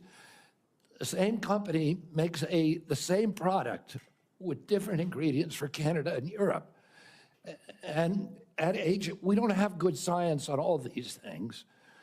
And that is deliberate. That's a deliberate choice not to study the things that are truly making us sick, that are not only contributing to chronic disease, but to mortalities from infectious disease. We need to get a handle on this, because if we don't, it's an existential threat. Our country is not going to be destroyed because we get the marginal tax rate wrong, or because we get one of these culture war issues that we've been talking about today wrong. It's going to be destroyed if we continue down this trajectory of chronic disease. We need to fix our food supply, and that's the number one. Thank you, Mr. Kennedy. Certainly, I share your concern with ultra-processed foods. On the other end of this food chain are my farmers and ranchers back home. Would you just take a second and share your compassion, how you feel about farmers and ranchers, that they respond to the market? They don't dictate the market. They grow what the market is wanting them to grow. And Senator Hawley told me the other day that his brother-in-laws are all farmers. And he said 4 out of every 5 of his brother-in-laws has Parkinson's disease. And that kind of cluster we're seeing across farm country of cancers, autoimmune diseases, obesity, et cetera. Oh, it's, and we can now not export American food to Europe because the Europeans won't take our food. That's not good for farmers. We're also destroying our soil because some of the chemicals that farmers use destroy the microbiome, and that causes the erosion of the soil. You can't get water infiltration. Water pools up and it washes the soil off. Agronomists now estimate that we only have, if we continue doing these processes, only 60 harvests left before our soil is gone. Farmers are using seeds and chemicals that are, over the long term, are costing them and us. And what we need to do is we need to support the farmers. We need the farmers as partners if we're going to make them work. And I don't want a single farmer to go out of business under our watch. I don't regulate farms. If I'm privileged to be confirmed, I'm not regulating farms. That's under USDA. But I want to partner with all of my decisions with USDA and with the farm community to make sure that we don't lose more farmers in this country, but that we also transition. We offer and incentivize transitions to regenerative agriculture, to no-till agriculture, and to less chemically intensive. And by the way, I've also met with the chemical industry and the fertilizer and herbicide companies, and they want to do the same thing. Oh, and I think we're on the trajectory to do that, and we need to incentivize initiatives to accelerate that trajectory. Mr. Chairman, if I could, the great news is that my farmers in Kansas are selling products to Europe, that today's regenerative practices, soil health, all those things are priorities for Kansas farmers. Many of us are doing many of those things already. We just need it to be more widespread. If I could just wrap up my remarks, though, is that, again, going back to the big picture here, 60% of Americans have a chronic disease.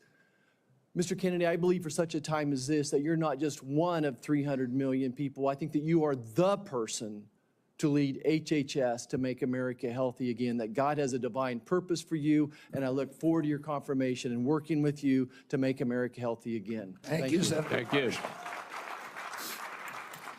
Senator Warnock.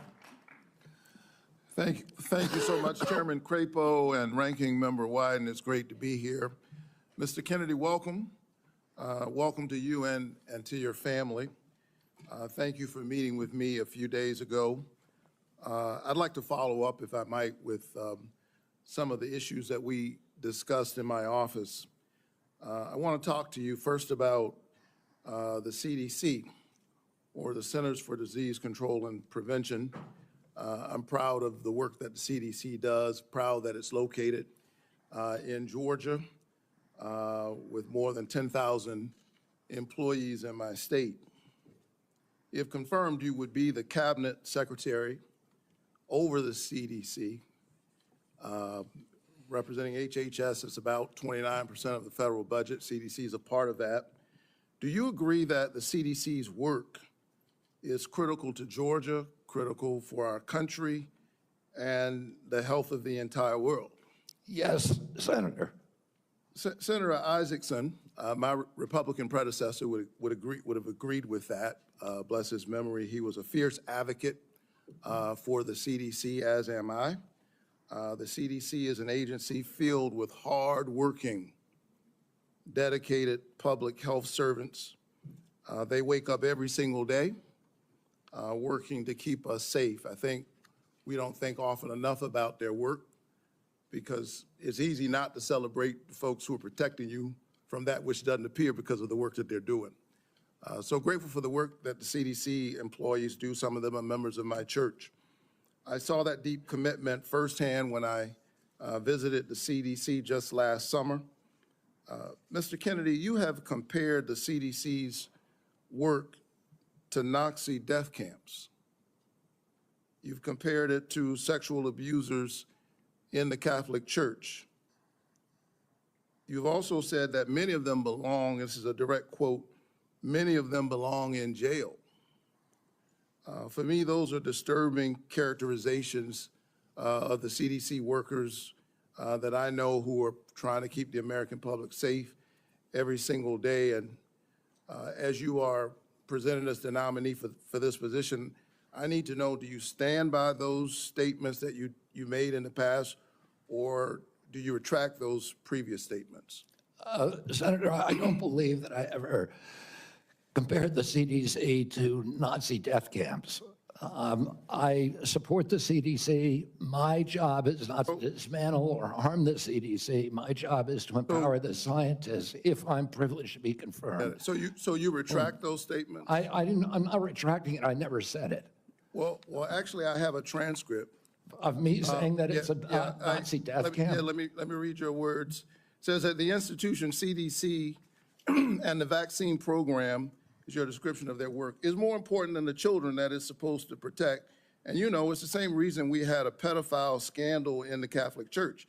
It's because people were able to convince themselves that the institution of the church was more important than these little boys and girls who were being raped. That's pretty provocative language. You said in another statement to me, this is like Nazi death camp.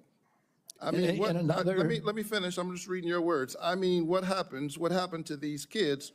1 in 31 boys in this country, their minds are being robbed from them.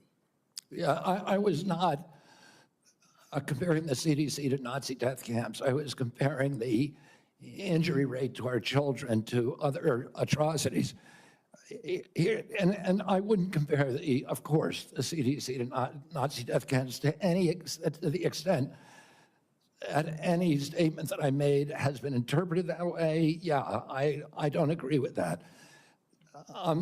In 2003, the United States Congress Government Oversight Committee ended an over a year investigation of the CDC and used almost that same language. They said that the CDC, just one division, one branch, the Immunization Safety Office, had put institutional self-interest and pharmaceutical profits ahead of the welfare and the health of American children. So that was a conclusion by Congress. And I repeated that. I'm asking you because you're the nominee for HHS. It sounds like you stand by those statements. Senator, my objective is to support the CDC. There's nothing I'm going to do that is going to harm CDC. I want to make sure that our science is gold standard science, and it's free from that same Government Oversight Investigation Committee found that the panels, the ACIP panel within CDC, I think 97% of the people on it had conflicts. I don't believe that that's right. I think we need to end those conflicts and make sure that scientists are doing unobstructed science. So I want to enter this statement, by the way, into the record without objection. Without objection. Last week, the White House gagged HHS and the CDC, preventing them from communicating all important public health information to anyone, including all of our allies, including our allies in the United States and global disease prevention. Can you just answer yes or no, because I'm running out of time? Do you agree with that action? I was not consulted on it, but that's pretty much standard I'm asking operating you, procedure for incoming administration. So you agree with the action that gagged HHS and CDC from communicating important public health information to the That public? directive made sure that no public health, that only non-essential travel and mass communications were temporarily suspended pending the confirmation of a new HHS secretary. This is standard operating procedure for every administration. I get it. I don't think what we've seen over the last several days is standard operation for new administrations. I think we're seeing some unprecedented actions, but you agree with it. Last night, members of the CDC, along with other federal employees, were actually invited to resign, these buyouts. And I got text messages and folks I know work from the CDC, for the CDC, that do this important work, who got that note. And it's really important because my experience is that when you send out that kind of note, the folks who resign are the folks who you least likely want to see resign. They got other options. They're gifted folks. They got a lot of expertise. They have options. A lot of them are doing this work because of their patriotism, because of their commitment. Do you agree with the buyouts that were presented to CDC employees just last night? I agree. At the vast majority of the scientists and experts at CDC are patriots and good government servants. Can you tell me yes or no? I don't think anybody's going to resign who's committed to making America healthy again. Can you just answer yes? Okay, you agree with the buyouts. In our meeting, I asked you to confirm your support for the Affordable Care Act. You also mentioned that you and President Trump want to fix the ACA by making premiums more affordable. Can you answer me yes or no, as I don't have a lot of time? Did you know that tax credits that help families afford health insurance and save Georgians an average of $531 per month per person are set to expire at the end of the year? Did you know that? I do. We need to move on. Do you support Congress extending these tax credits so that Americans can continue to afford health care? Congress has to make its own decisions about that. My instructions from President Trump. Mr. Chairman, you're saying I'm running out of time, but I'm having a lot of trouble getting the witness to answer yes or no to a yes or no question. Well, and I've got one more question. You're almost at 9 minutes, sir. Well, I need him to answer yes or no. Yes or no? I'm not going to answer yes or no to a question that's not susceptible to an honest yes or no answer. Okay, I can't we get an need to answer. move on. I think that the fact that you find it difficult to answer basic questions is deeply troubling for me as you present yourself as a nominee to run HHS. Thank you so very much. Senator Smith. I've been in courts all over the country and prosecutors. Mr. Chairman, you told me I'm out of time, and the witness continues to filibuster even after I said I'm done. Senator Smith. Mr. Chair, thank you. Thank you, Mr. Chair and Ranking Member, and welcome, Mr. Kennedy. So, Mr. Kennedy, I don't have a question for you on abortion. I think that my colleagues on both sides of the aisle have covered this, but I want to say I can respect people who have different views than mine on this issue, but it's hard for me to respect people who won't give a straight answer to what they think on this issue in particular.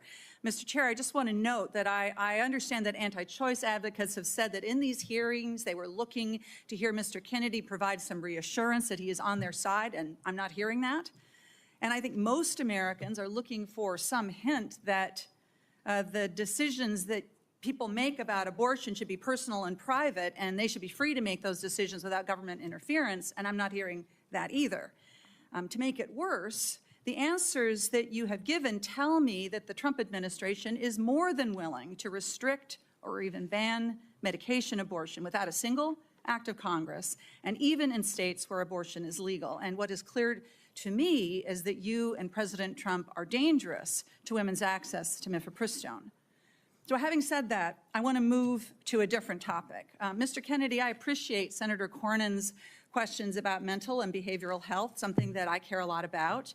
I know that you and your family have had personal experience with mental health challenges, as have I. And I agree that the mental health crisis in this country is a crisis. So let me ask you, in an interview in 2023 and again in 2024, you blamed school shootings on antidepressants. You said, and this is a quote, "There is no time in American history or human history that kids were going to shoot schools and shooting their classmates. It really started happening coterminous with the introduction of these drugs, with Prozac and with other drugs." So do you believe, as you've said, that antidepressants cause school shootings? This should be a simple question. I don't think anybody can answer that question, and I didn't answer that question. I said it So should be your answer studied. is, I said it should be studied along with other potential culprits, so like they may cause. social media. But I don't know. I would never make, because there's no science on that, Well, Senator. there is, Senator, there is, Mr. Kennedy. Thank you for the promotion. The science shows that there is no link between school shootings and antidepressants. And in fact, most school shooters were not even treated with antidepressants. And of those that were, there was no evidence of association. You know, I don't think you my can say question that, is, Senator, because of HIPAA rules, nobody knows. well, that is, Mr. Kennedy, do you think that people who take antidepressants are dangerous? I think, listen, I'm not going into HHS if I'm privileged to be confirmed with any. So you can't say that people to who. impose any preconceived ideas that I may have. I just want to have Okay, good science. So you're not saying that they aren't dangerous, which means that they could be That's it. dangerous. Let me ask you this. That's not true. You've described Americans who take mental health medications as addicts who need to be sent to wellness farms to recover. Is that what you believe? No, of course, I didn't say that Yes, you anybody should be compelled to do anything. No, but I'm you for- said they should be sent. I said they should be available to them. You I said didn't that- say they should be sent. You said that folks Kicking and that take screaming. antidepressants are like addicts. That I can provide that, Oh, I Mr. think Chair. they should have the availability. Listen, I know people, So- including members of my family, who've had a much worse time getting off of SSRIs than they did than people have getting off of heroin. It's the withdrawal period is, I mean, and it's written actually have on the label. I have some This is experience very well with this documented. myself, Mr. Kennedy.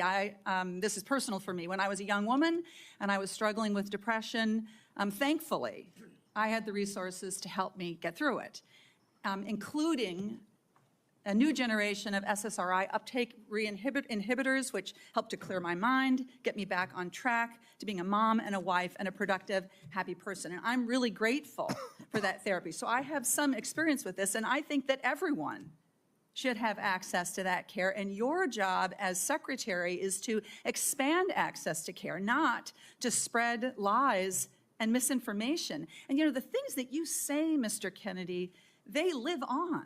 They have impact.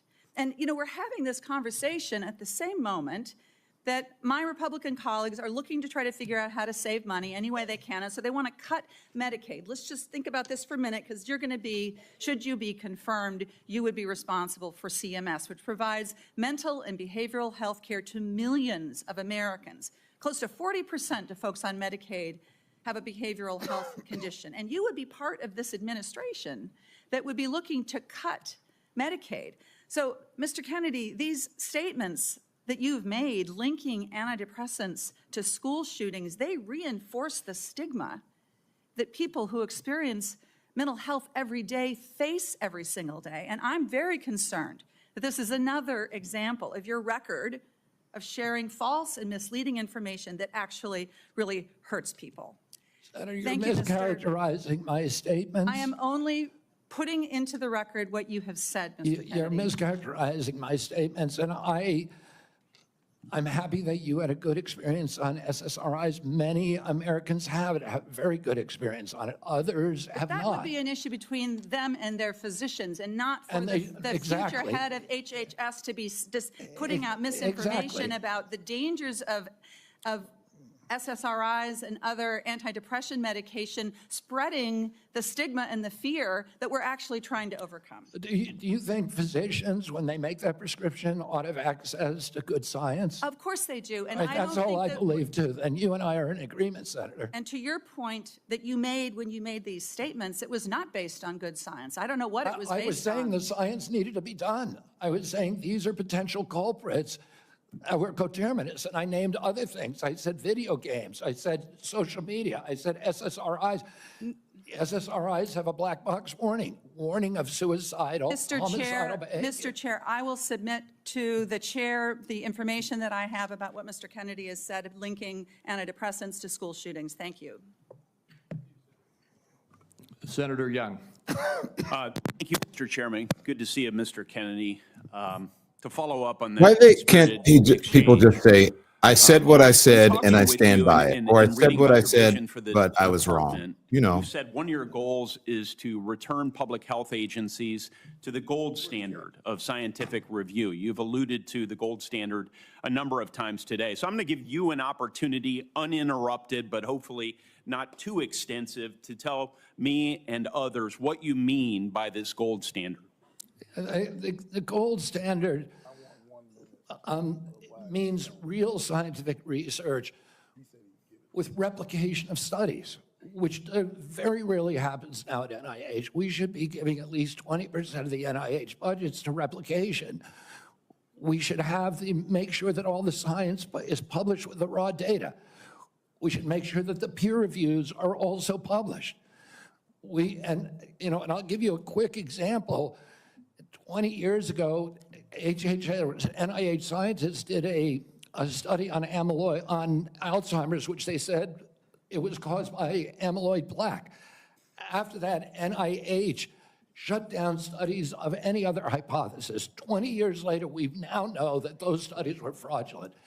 NIH has funded 800 studies on a fraudulent hypothesis.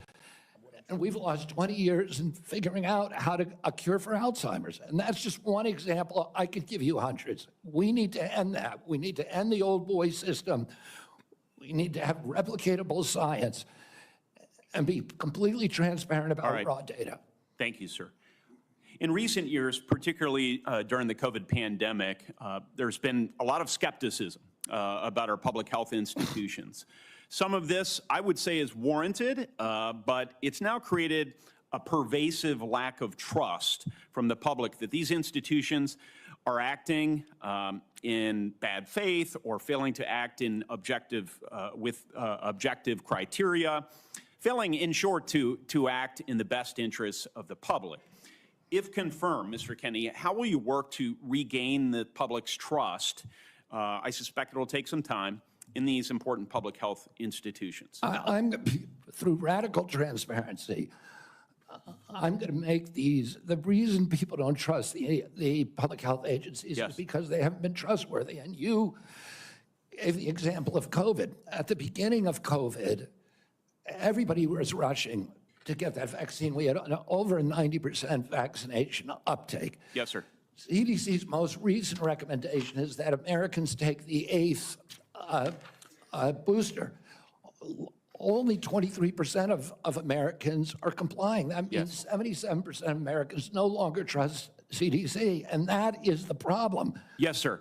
In the absence of full information, might it, I think I agree with you, but I want your response. Might it make sense to share that absence of full information with the American people, that uncertainty? I think one of the things by observation and experience that I saw during the pandemic was we had certain prominent doctors appear on television and indicate, no, you absolutely must not wear a mask. 2 weeks later, it's yes, you must wear a mask. But they were certain. And they even demonized people for not following the latest science, knowing there's a high level of uncertainty in that science. Would a measure of humility, and as you say, radical transparency demonstrates humility, help rebuild trust over a period of years? Absolutely. We need to tell Americans what we don't know. We need to make sure studies that reach a null hypothesis are also published. And that doesn't happen. Sir, I think you are right about why healthcare costs are so high in the first place. The answer is indeed chronic disease. 90% of our healthcare spending goes towards managing it, as you say in your open statement. It's not in the main because of waste, fraud, and abuse, although we know some exist. It's not in the main because we have greedy executives at innovative, world-class companies. It's not in the main because we haven't yet adopted an unsustainable Medicare for All scheme. It's because of this. So I'm encouraged that you intend to make that a point of emphasis as it pertains to your future leadership. I will say, with respect to COVID, it's not over for a lot of Americans. It's not over. I know the mission accomplished banner was convenient for the last administration, but as we continue to navigate the ongoing impacts of the COVID pandemic, we have many individuals here in the United States and around the world who are suffering from long-term health effects that significantly impact their quality of life, work, and daily activities, and they've been largely ignored. Funding for long COVID research was appropriated by Congress in December of 2020. Step away for a bit, okay? Followed by additional funding directed by the Biden administration in February 2024. Patient groups and industry publications have criticized the slow pace of clinical trial design and enrollment. If confirmed, will you collaborate with healthcare providers, researchers, and effective communities to better understand and mitigate long COVID's impact? Yes or no, please? Absolutely, Senator. There's 16 million Americans. Will you commit to prioritizing long COVID research and integrate this work into broader healthcare policies? Yes or no, please? Yes. Patient groups, experts, and industry publications have raised concerns around existing long COVID funding being spent on observational research. In particular, criticism was directed towards recover funding being used to duplicate existing findings instead of funding trials for potential treatments or diagnostics.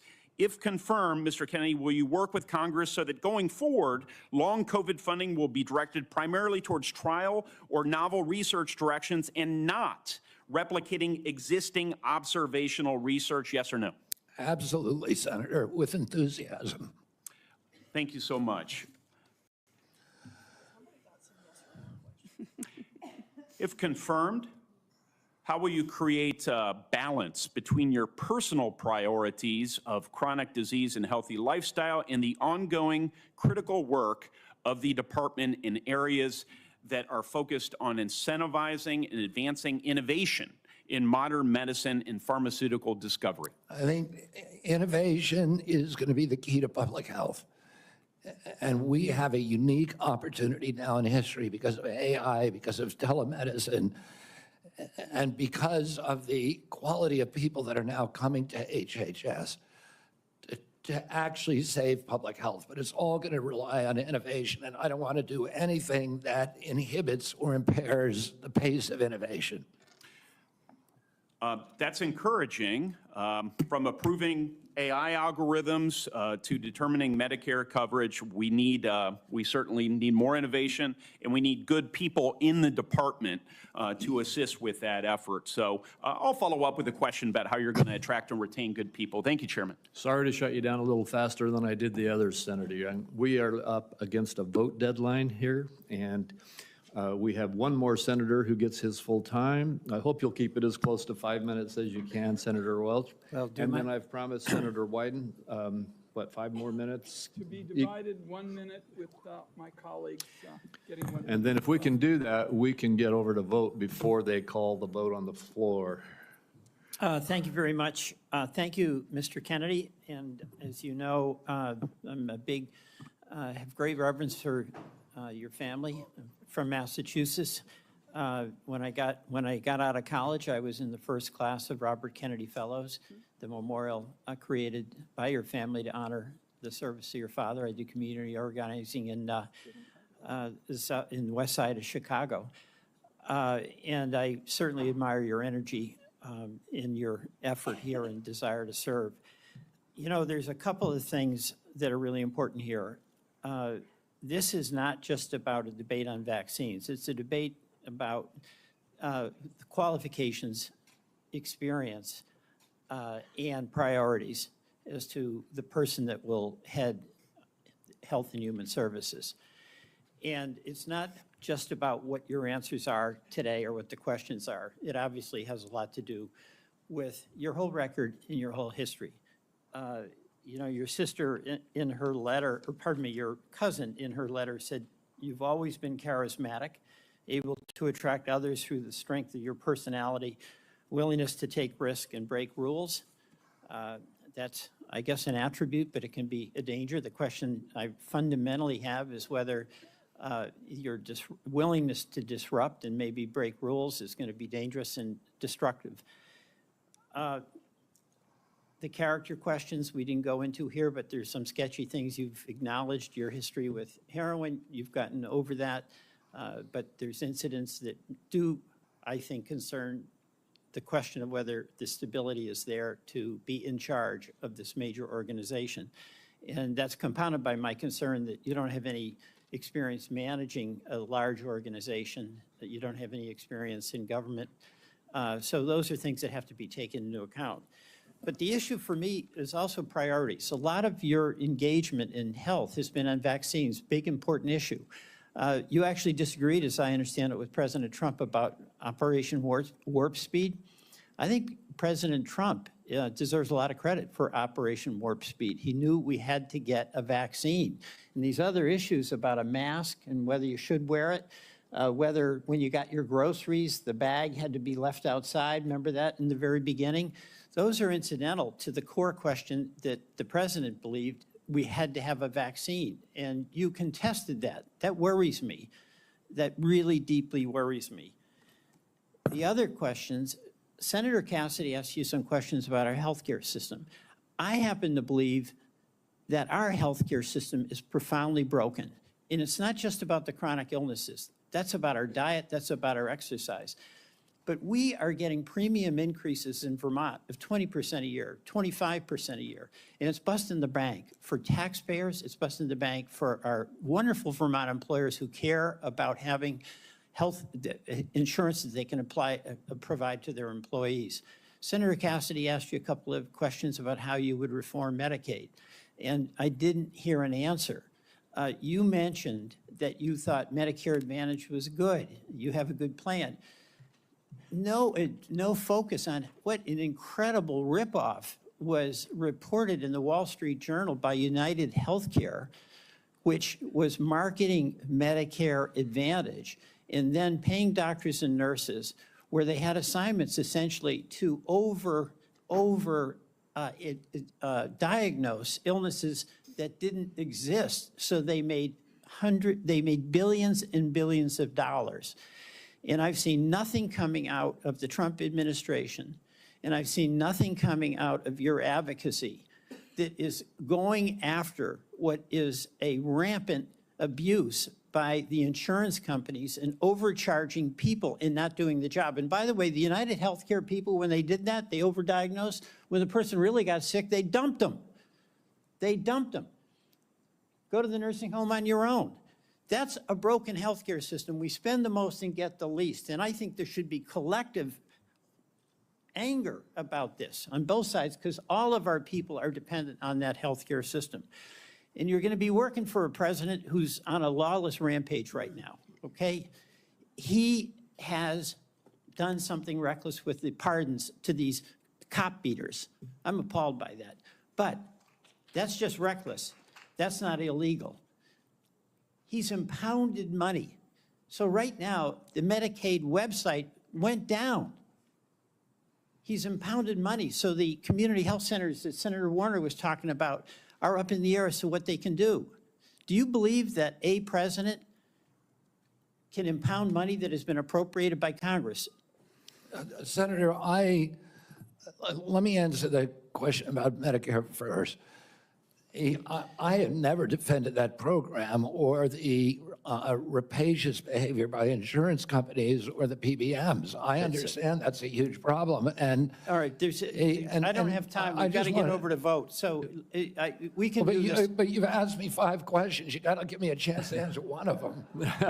Please be brief. Yeah, I brought in, if I get confirmed, I've already appointed a general counsel. The first time in history, he's a former prosecutor who prosecuted the biggest Medicare fraud in the case in the state of West Virginia. I brought in a prosecutor for that job instead of a bureaucrat, precisely to address the important issues that you raised here. The only reason I didn't talk about these before is because I wasn't asked about them. What about- I agree with you 100%. All right, what about impounding, a president impounding money that, among other things, goes to healthcare? And you're saying that that's illegal? That's correct. Well, my job is to uphold the Constitution. I'm going to take an oath to uphold the Constitution, and I will administer the law and uphold the Constitution.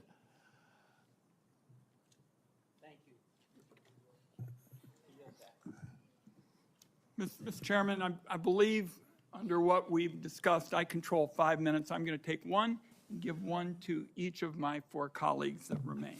All right, and I would just say this vote, they're going to call it in about 8 minutes. Thank you. So we have very little time. 2 hours ago, colleagues, I asked Mr. Kennedy to reconcile his many anti-vaccine statements with his handful of pro-vaccine statements. Instead, he gave us a word salad and ducked the issue. The same was true, Mr. Kennedy, with respect to measles, where you wrote a book playing down the threat of measles, even though American families are very concerned about it, and apparently families are still mourning in Samoa. And my last point would be that Mr. Kennedy said today really wasn't about him. And I just want to tell him it is all about you, because I find your presentation to be both untrustworthy and unprepared, because my colleagues have been seeing back and forth between Medicare and Medicaid, and it's not clear which program you're using when. So I want colleagues to know there is a lot more information to learn about Mr. Kennedy before we vote. I'm going to urge that to my colleagues on both sides of the aisle to not make decisions on the basis of this session. I thank you for the additional time. And I guess my next minute is Senator Whitehouse, Senator Warren, and Senator Smith. And again, 1 minute each, please. There's been a lot of conversation about late-term abortions here, and I just want to make clear what Rhode Island OBGYN doctors describe as what is almost always happening when a late-term abortion is needed. It is a childbirth gone wrong. The family has painted the room, it has bought the crib, maybe even decided on the baby's name, and has gone to the hospital to welcome the new baby into their family in what is supposed to be a happy event. And then things went wrong. Then the alarms started pinging. The lights started flashing. The medical professionals started rushing in. And the question became, who lives and who dies? The mom's life is often at risk, and she may have other children she needs to care for. The baby's life may be at risk, and one or both may die. In that environment, the doctors and the family own that decision. Government has no place in that room at that point. And I think we need to understand when this late-term abortion gets bandied about, what you're dealing with is a tragedy that is happening to a family who wanted that child and have suddenly been confronted with a moment in which they have to make what is probably going to be the worst decision of their lives. And to try to shove the state legislature into that room is really offensive, really morally wrong, and I just want to make very clear what Rhode Island OBGYNs tell me is the situation when these procedures have to be deployed. Senator Warren. Thank you, Mr. Chairman. So, Mr. Kennedy, I wanted to ask about your role in the 2019 measles outbreak in Samoa. In July 2018, 2 children died immediately after receiving a measles vaccine that nurses had mistakenly mixed with a muscle relaxant. The nurses get charged with manslaughter.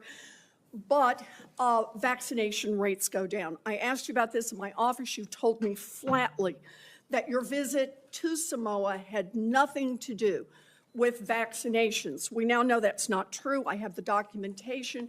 You met with the Prime Minister. You talked about vaccinations. You met with an anti-vaccine influencer who described the meeting as, quote, profoundly monumental for this movement. So what happens? Vaccinations go down, there's a measles outbreak, and children start dying. But you double down. You didn't give up. Just 4 days after the Prime Minister declared a state of emergency, 16 people already dead, you sent a letter to him promoting the idea that the children had died not from measles, but from, quote, defective vaccine. You launched the idea that a measles vaccine caused these deaths. You are a very influential man. In fact, you are called the leader of the Disinformation Dozen. UNICEF and WHO, the World Health Organization, investigated this. They say the claims are false. It is not biologically possible what you claimed.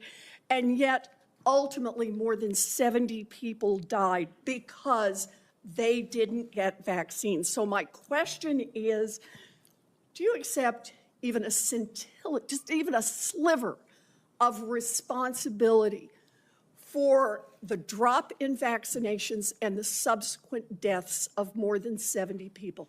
Anything you do differently? No, absolutely not.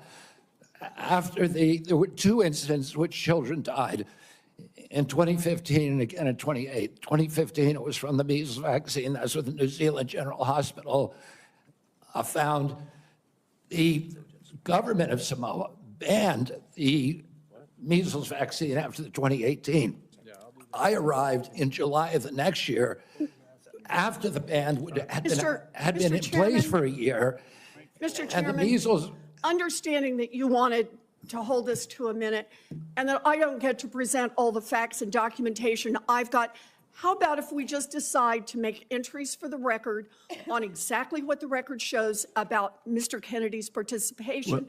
And I think he's answered the yes or no question. He takes no responsibility. Senator Warren, we will do that. differently. And Mr. Kennedy, and to all the senators, every senator knows that following this hearing, they will be able to ask you questions off the record, and you will be able to put answers back onto the record.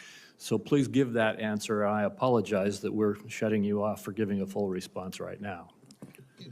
Senator Smith, and thank we you. are way over time. Thank you, Mr. Chair. So, Mr. Kennedy, you have said that you want to give infectious diseases a break for about 8 years. You spoke about this with Senator Cantwell. My question to you has to do with avian flu. Over 100 million birds culled. The disease has spread to dairy cows, and there are now 67 confirmed human cases and 1 death. So, Mr. Kennedy, do you intend to give research on bird flu a break? no, I intend to devote the appropriate resources to preventing pandemics. That's an essential part of my job. What do you think is causing the avian influenza? I think the H5N1 virus is. So that's good to hear, because in a recent book, I will submit this for the record because we don't have that much time, Mr. Kennedy has questioned the scientific basis for germs causing disease and the power of vaccines and antibiotics. to I've help never cure questioned disease. that, Senator. Well, I will submit that for the record. Thank you. Senator Warnock, 1 minute. I like the way you said that to the Baptist preacher. Thank you so much, Mr. Kennedy. Based on our conversations, it's my understanding that you support work requirements in Medicaid. In 2020, President Trump approved a proposal from Georgia state leaders requiring Georgians to jump through a number of onerous bureaucratic hoops and fill out even more paperwork to verify work and get access to health care. I ask this as someone who represents a state that has not expanded Medicaid. Federal government, because of this waiver, spent $70 million on Georgia's Medicaid waiver. 82% of that went to administrative costs. The point that I'm making is that the folks that they're insisting need to work, 90% of those folks are working, they are caregivers, or they have a disability. Let me give you one example. A woman I think of all the time, her name is Heather. She's a traveling nurse from Dalton, Georgia, who falls into the Medicaid coverage gap. Heather experienced a series of small strokes, leaving her unable to work full-time. She's dedicated her life to caring for patients, but now she can't afford her own medical care, out-of-pocket costs because she doesn't make enough to qualify for tax credits to buy private insurance. What does Heather need? Does she need work requirements, or does she need access to health care so she can finally get healthy and get back to work? The individual that you described would need health care and not a work requirement. Thank you. Thank you. Thank you. Thank you, and we are done with the questioning now. Mr. Kennedy, I apologize to you, to the audience, and to all of my colleagues to have to rush it here at the end, but we have a vote on the Senate floor that they're going to close in about 3 minutes. I want to thank you for appearing before this committee. You have been accessible to the members and staff on both sides of the aisle of the Finance Committee throughout a rigorous process, and I want the whole world to know that you spent hours in meetings answering questions outside of this hearing and providing documents and responses on issue after issue after issue. You've gone through the most thorough vetting process that any committee in this Congress puts anybody through. And I think that you have come through well and deserve to be confirmed. I would like to remind my colleagues that the deadline for submitting any questions for the record is 5 p.m. today, 5 p.m. today.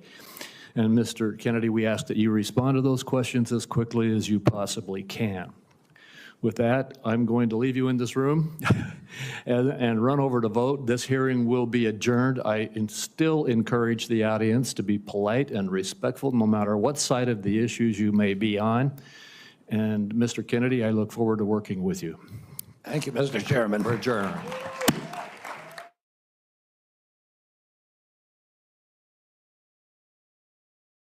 Thanks everyone for watching. Your support means the world to us. So make sure you hit the like button and you subscribe to our channel to make sure that you never ever miss a video. We're live every day, 10 a.m. Eastern time. We drop even more content at 2 p.m. Eastern and 5 p.m. Eastern. And if you want more Don Lemon Show content, we'd love for you to become a member of the Lemon community, where you will receive access to special community posts. You'll get exclusive content and members-only live shows. So head over to our channel page or click the join button on this video.